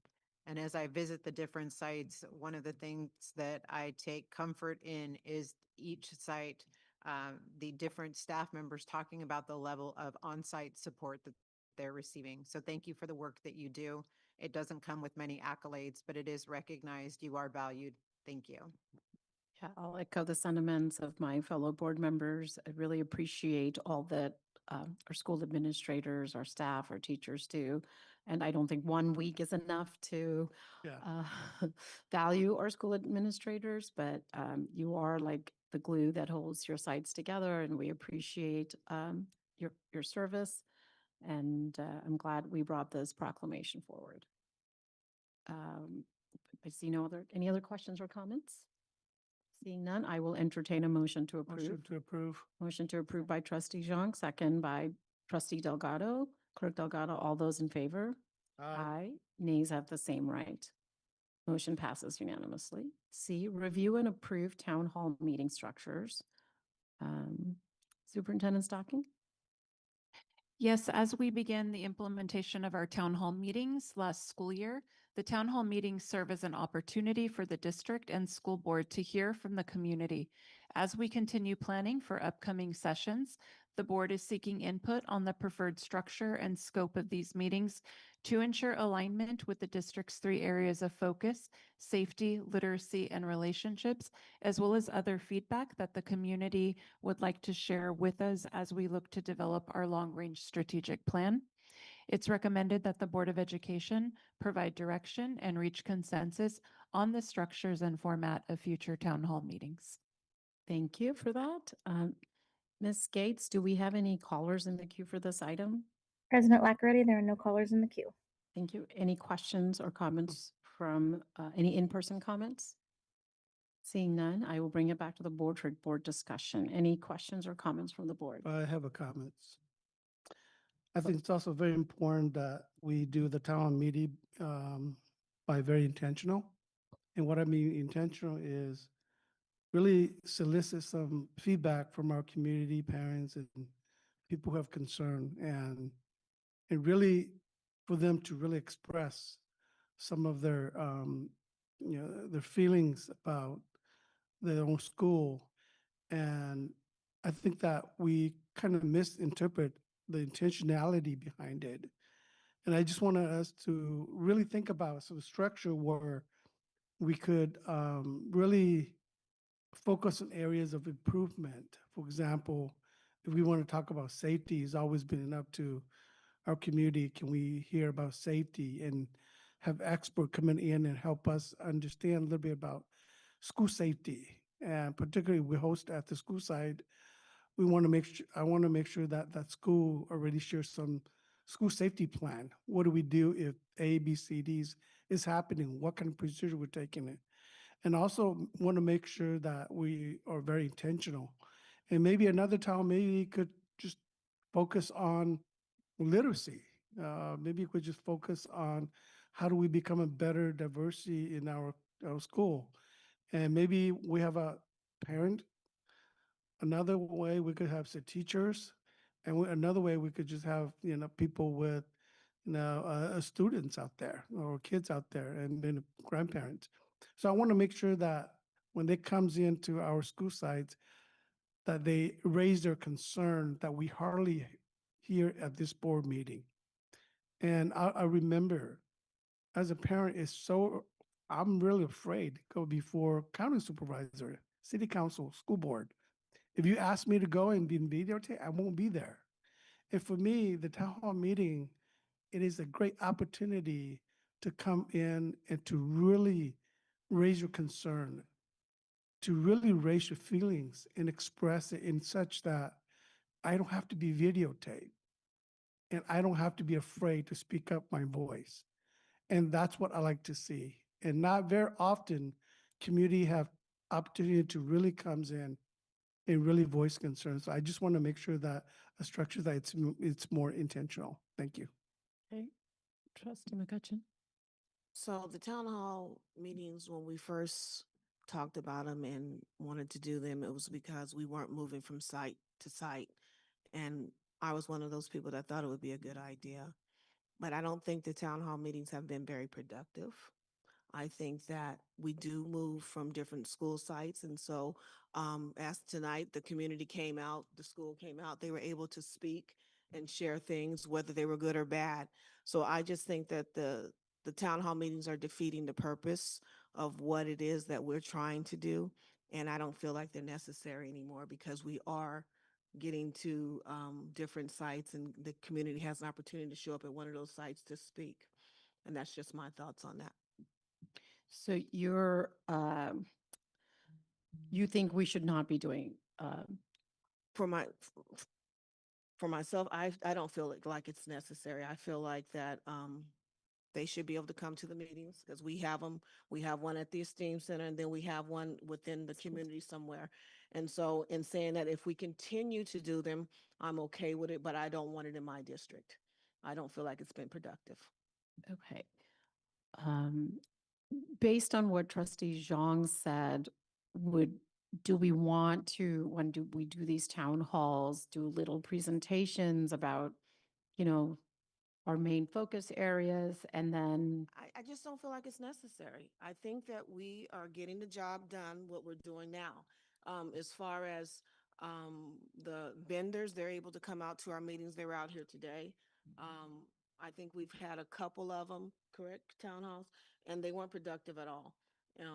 you think they were not well attended? You mean when you say they were not? No, some of them were attended. I think it was used for the wrong purpose. I believe that with our meetings, we have more control over how things are ran and the time frame. And we don't have any real structure on the town hall. It's something we're feeling our way through. We don't, there's no real rules or regulations to our town halls. And again, the community, we haven't stopped them from coming and speaking at the podium. They get their time, they're able to speak. We've even voted to let the time go on. So I think that we are able to get the people out to speak. The room was full today. The room was full today, and people were able to express themselves. I just think that extra town hall is not going to benefit. It's not benefiting what we're trying to do. I just want to say I disagree with that because I believe most underserved community don't usually come to this kind of meeting. And the town hall meeting is the only way to really solicit their inputs. And I use me, for example, you don't see any Hmong people complain. You don't see any Hmong community. I've been here almost 9 months, 10 months. You don't see any Hmong people coming in front of me complain, right? I mean, there are issues out there, but they're not going to come in and really complain at school board because one thing, they don't want to be videotaped. And secondly, they don't feel like their expressions or opinions been heard. And I think the town hall meeting is a perfect time. City of Merced is doing it, county supervisor is doing it. And I think we're just following their lead. And I think it's very important. I don't know if you don't want to hold as a school board. I'm sure I'm going to hold it in my district because I think that my district hasn't really expressed anything of their concern, and I want to hear from them. I'm representing a district, and yet I don't have any opportunity to do it. And I wanted to make sure that this is an opportunity for them to really express some frustration, anger, feelings, whatever, just let it out. And I think that as a board, we're serving the community. But at the end of the day, it's all about our students, and we're going to provide the opportunity to hear from parents or people who are out there with concern. And the more we hear, the more collective thoughts we could come together to make a better decision that really impact our school. I'd like to hear from other board members as well. Trustee Brooks, any thoughts? My thought is we've had multiple town halls, and what input has come from the town halls that we've had. What's most of the town halls we had, nobody was there talking about our children. So, it's. I mean, we're there to better our district, but like I said, we've had multiple town halls, and they were not there talking about our children. So, I feel like it's useless too. If you want if like we're not even able to talk really at the town hall. So it's just another meeting in public. So it's not like we can respond. It's not like we can talk. It's not very productive. If you want to be productive, go to your schools. Like they said, spend a day at your school or be productive. You don't have to have a town hall. Go to your school and tell them that you have hours. Parents can come talk to you, but the time and the effort that goes into it, and then to see the outcome that we had at the couple of town halls, it was useless. The first one, we had more staff than we had parents, and then the second one, you know, once again, no one was there talking about our children. They used our platform to move forward their agenda and their propaganda, and I'm not. I'm not for that. I'm not going to a town hall for somebody else to waste my time, and it's not about our children. We're here for our Merced City School District children. We're not here for anything else. But like I said, at the town halls, we haven't heard anything about our kids, how we can make our kids better, how we can make it safe. Nothing. And I've also offered myself to be able to meet with parents outside. My email's out there, my phone number's out there. They do contact me, so it's not like we're not being available. I just think that if we're going to be putting on things like that, they need to be productive, and so far they have not been. Trustee Delgado, do you have a comment, thought? Is it? I think that if they are going to continue, that Trustee Zhang brings up a point that they need to be focused. We have specific goals as a board and priorities. And if we are going to make sure that the district is doing its part, we need to be able to hear from the people. But that's on one hand. On the other hand, though, we still have a culture where people do not feel comfortable speaking out in public about their issues or concerns out of a fear of backlash. So I'm not sure what the exact answer is at this time. Well, we don't have to make a decision tonight, but I think there are a few things to consider. The board meetings are the board meetings that happen in public. And so you'll have to wait through like presentations and all of that to make a comment. So there is that. I have seen where the city council, where it's just all board members attend the town hall and they just open, they have vendors or whatever services they provide and anybody can speak about anything. And the county supervisors do it in such a way that each county supervisor kind of does it in their area and they have staff present about different things or things that are happening and then there's a public comment. For me, I think that coming to board meetings and having to wait, like by the time you start making public comment today, it started at like 7:45, right? So that's a time that most people are getting ready to have dinner or have had dinner or like trying to get their kids to bed. So I like the idea of having a town hall, maybe in each trustee area, and they choose to have it or not, and then have it more structured. We still have to allow public comment. I don't think we can not allow public comment. We still allow public comment, but the areas of focus, we do like small presentations, about areas of focus and invite people to, like, we can have a town hall, like, for example, if Trustee Zhang wants to talk about safety, and maybe in his trustee area, we do based on a safety related town hall, but we still invite people to come to our meetings and make public comment. Because I think we want, like, I really like this idea. I do also agree with Trustee McCutcheon where she says we are like not at the STEAM Center anymore, so we are going to schools.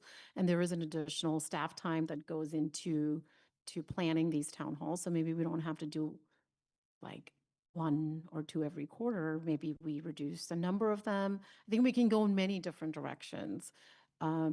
So if the goal is not to have any, then I think maybe we take as vote and see if we don't have any, but I hear that, we're open to having these. So I think part of the problem is we got enough to already deal with and work the kinks out of. And now we're talking about a town hall meeting that after 2 meetings, we still have not worked the kinks out of it. And so it's going to take town hall meeting after town hall meeting. And each time there's something new that comes up. I think that we just now got the meetings down to where they're pretty tolerable, even though a lot of questions are asked sometimes and I want to go home. I think that when we start putting more into the box, we need to be careful of what you get out of that box. So again, I don't feel, and I wish the community was here right now because this is the time to have that voice if they wanted a town hall. You know, I really don't feel that it's been beneficial to us in what we're trying to do. And our main focus is our students. And the focus has been taken off of our students. When we talk about safety, we still have not yet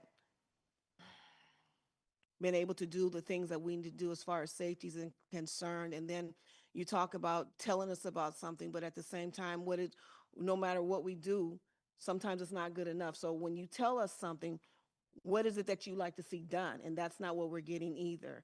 Again, it's not being productive. We have a lot of things right now I feel that we need to be working on. And in the town hall, it was great to begin with because we were not moving around and circulating. We're circulating now. And one of the things that we tell people is there's nothing you can say up there that we don't want to hear. We're going to listen. People should not be afraid to come before the board because we are here for them. We're here for the staff. We're here for the students. And if we keep doing things like town halls and saying, oh, because they don't want to come, then they're not going to come.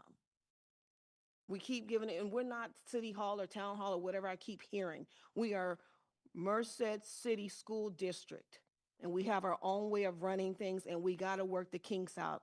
And right now, we're not working the kinks out, and there's issues within our own district, and the town hall is not going to work. It hasn't been working, period. We didn't spend 3, 4, 5 meetings talking about town halls, this and that. Well, and it's just a bunch of busy work. We need to stay focused on what we need to be focused on. We need to be focused on the lowest performing students, literacy and safety. That's it. Yeah, it's great that people can come and tell us how they feel and give us their mind. But at the end of the day, it's us on the line. We need to stay focused on what we need to stay focused on. All this busy work, we haven't talked about the kids in like 5 meetings. All this busy work is for what? It's just busy work. Stay focused on what we're here for. And so we have 2 board members who are wanting some type of town hall. We have 2 board members who do not want a town hall. Trustee Del. Say we just table this, let people process it. Yeah, maybe. And I would like to see it brought up at the next meeting. And for those that are watching this meeting, I would like to be able to get some feedback from them. If we don't get feedback from the community on a town hall, and then they don't care about it either. So Okay, that's so where I stand. Back? Yeah. We bring it I'd back like next. to be able to, in order for us to continue forward, we need some feedback from the people that we're trying to have a town hall for. And if that's the case, let's get feedback on literacy. I mean, what is it? How is the town hall going to help us? Let's get feedback on the things that we need feedback on that we're supposed to be focused on. Let's get feedback on how we can, let's get feedback on how we can improve our literacy from the teachers and the staff and the people. Let's get feedback on how we can improve safety. Right? We have meetings specifically for people to come speak. Then we're going to give them another meeting. I don't have that much time. I don't have time to come to a meeting, then go to a town hall for this. For there's no, there. It's not being productive. If they want to be productive, come to our meetings. Tell us how we can improve literacy. Tell us how we can improve safety. Tell us about the lowest performing kids. But everything else, let's stay focused. And just know it's not that I don't have the time, but to have a town hall for 5 people or 4 people, Yeah, I hear. come you. on. Okay, So, you know, I just think that we need to really reconsider it. And again, those that are watching this are still up at 10 o'clock at night. It's actually 10:05. That's slow. Okay, well, exactly. That's what I'm saying. So I need people to actually speak up. If they want to continue to have a town hall and you feel like it's beneficial, then speak up. Let it be known. Then I don't have a problem with it. But as of right now, I don't see it being beneficial. Okay, so based on what I'm hearing, we're going to table it to the next board meeting and we will have a conversation and see which direction we would like to go about town halls. Okay. Events calendar. We have multiple events coming up. We have schoolyard wrap on the 18th, and hopefully we can fill up that theater this time. There's an LCAP community forum at Gracie Elementary. There's a state of education event, coffee with the counselors. So we have lots of events. Any question about the events calendar? Any question about the governance calendar? For the 28th, any questions there? There is a lowest performing student school for update for the October 28th board meeting. Any questions? Seeing none, we move to items of interest. Clerk Delgado.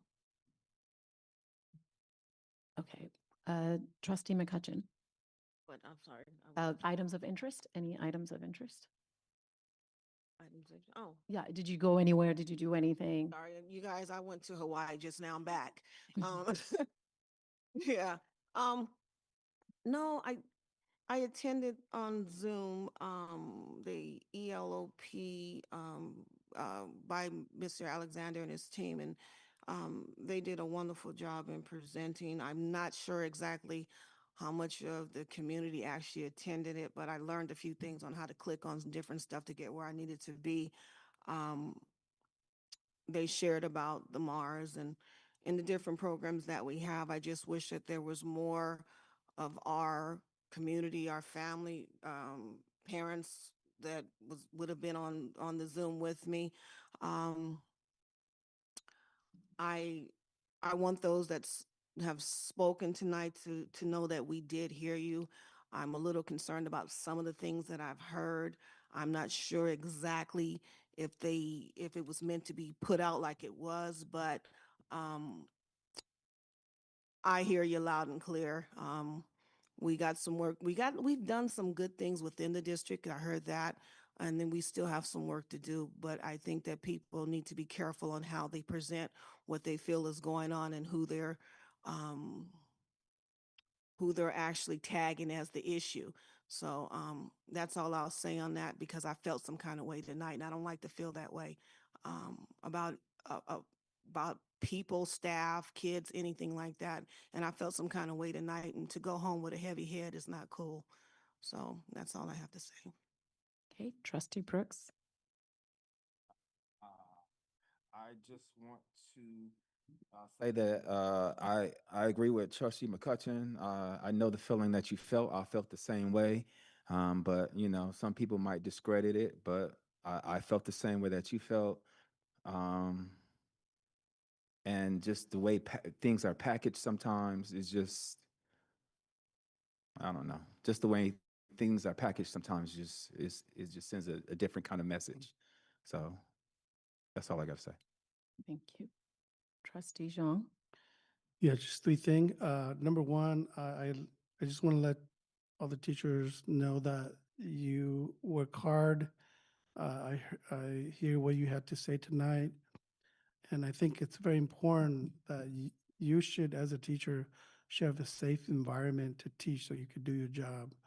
I know there are circumstances that a lot of the time uh, it's out of control and things that we don't feel safe.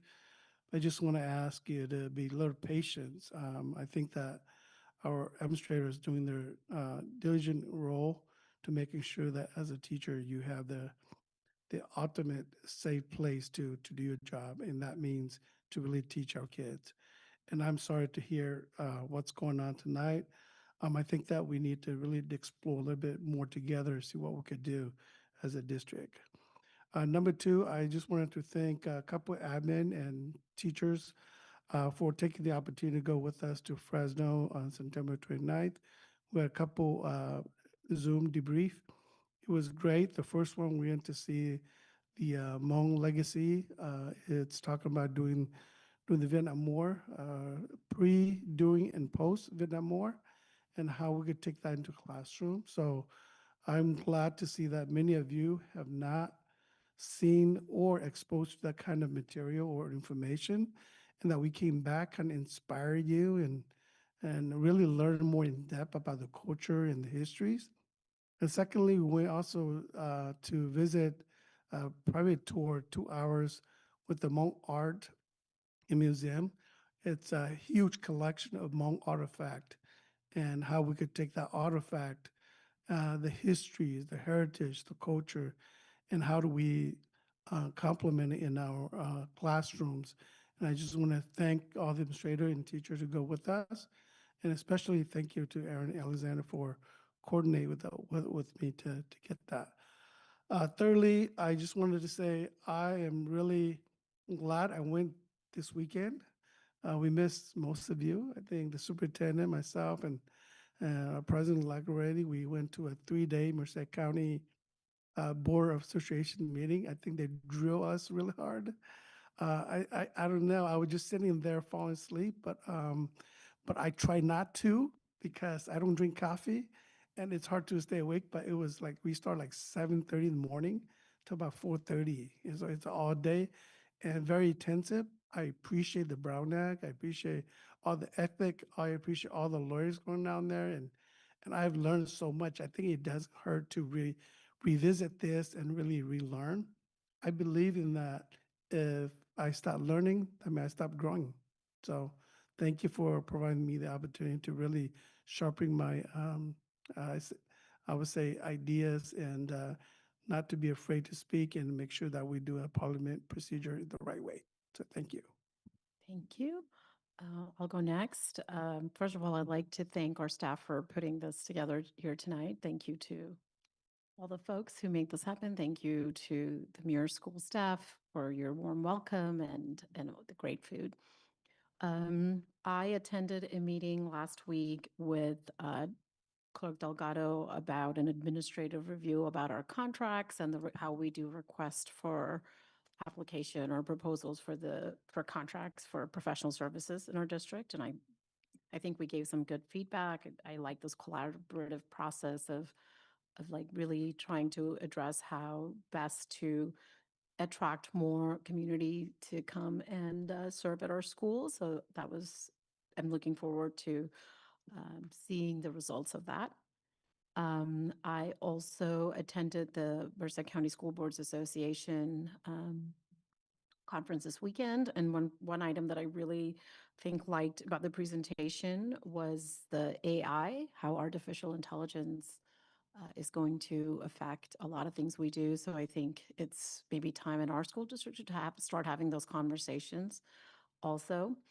And it was also nice to get to meet other board members and even just getting to know our board and superintendent in a different setting and to talk about our future goals for our district. So it was a very nice conference.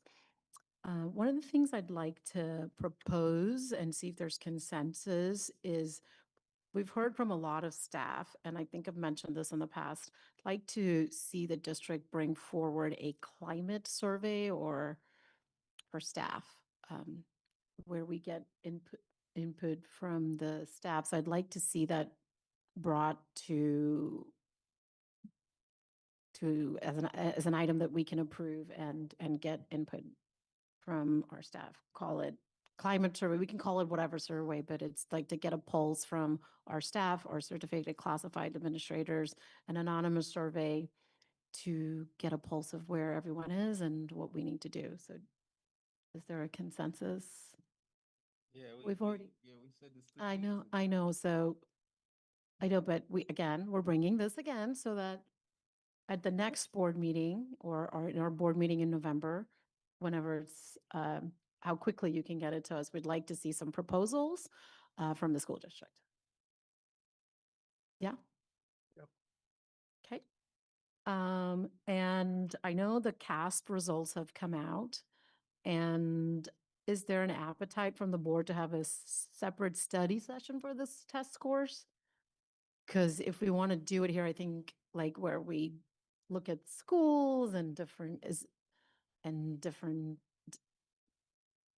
populations and how we're doing compare one school to the other, like to spend some time on that. Is there an appetite from the board to dive into those results? Because I think it's really hard to do it at a board meeting because I feel like it's going to take like a long time.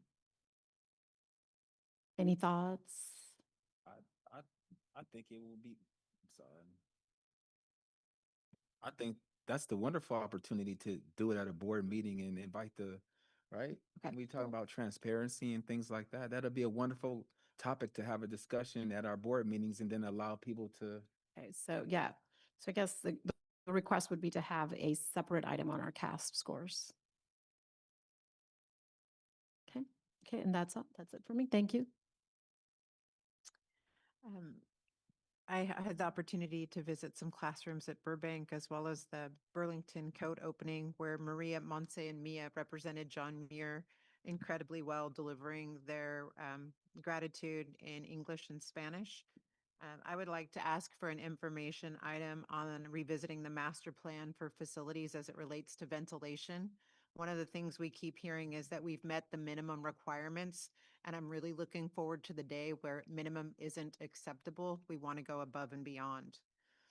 Tonight, what we heard was the equivalent of the canary in the coal mine, and I think we have a huge responsibility to listen carefully to each person who spoke tonight because they are connected to safety, it's connected to literacy, it's connected to our underperforming students. Let me be clear that education is not what it was 5 years ago, 10 years ago, or 25 years ago. And a great deal has been put on the plates of the people in the classrooms and site administrators to serve in multiple capacities while also being expected to deliver the highest results on the scores that we're going to be visiting at the next board meeting. So as we look at those numbers, I would ask that we also be mindful of every single task that has been placed on the plates of these individuals who are navigating these environments without the training or the support that is needed. And then reflecting upon the ways in which that is impacting our students who do show up and who are seeking to be engaged. As we heard one parent speak, we have a responsibility to serve all of our students. We need to meet our lowest performing where they're at, but we also need to meet our other students where they are at. And I would like to see that recognized and supported as well. Thank you. Would you like an information item on our GATE program, on our program at Ada Givens? I would just like some kindness to be afforded to those when we review the CASP scores as it relates to, again, the things that we heard tonight. They are the canaries in the coal mine. Thank you. Superintendent Stocking.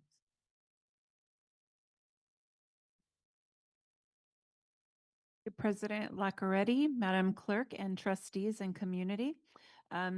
Thank you for attending with us, President Lacqueretti and Trustee Nanzia Zhang. in attending our Merced County Board Association training focused on the Brown Act, ethics, universal design learning, as well as legislative updates. It was refreshing to hear a focus on how we are philosophically and programmatically supporting our students with special needs and thinking about providing inclusive environments and working with our gen ed and our special education staff, as well as our support staff and leaders. This week, we proudly celebrate the Week of School Administrator. MCSD recognizes our principals, assistant principals, and learning directors who provide direct support for educational programs at all 19 of our school sites. Your thoughtfulness, leadership, and most importantly, the little moments that you share with your students and your staff to help them be successful are some of the many reasons why we appreciate each and every one of you. Last week during Principals Council, we got the opportunity to show our gratitude to our site administrative team and to share with our site administrators with treats, as we know that we are doing the same along this week of celebration of them. We're also excited to share that we will be having our first Coffee with the Counselors when it comes to our opportunity for our community and families to provide feedback. Next Wednesday, MCSD will host its first Coffee with School Counselors event. This is an opportunity for families to connect with school counselors, to share any thoughts or concerns or recommendations that you have regarding the needs of your children, and overall learn about the role of our school counselors in supporting our children's emotional, academic, and college career support. We will host a session at all 4 quadrants before the end of the school year, and parents of all students are invited to each of the 4 sessions. The date is Wednesday, October 22nd from 9:30 a.m. to 10:45 a.m. and the first location is at Crookshank Middle School MPR room. We will also be celebrating Schoolyard Wrap this weekend. We look forward to having students and families from all of our sites come to witness the culture and education that is put on display for students to appreciate in a fun and exciting way. And that concludes my report. Have a great evening. I also want to thank all of our staff for coming out and sharing their concerns related to safety as we look to meet with our teams to see what steps we can take moving forward. Okay, thank you. The meeting is adjourned at 10:22 p.m.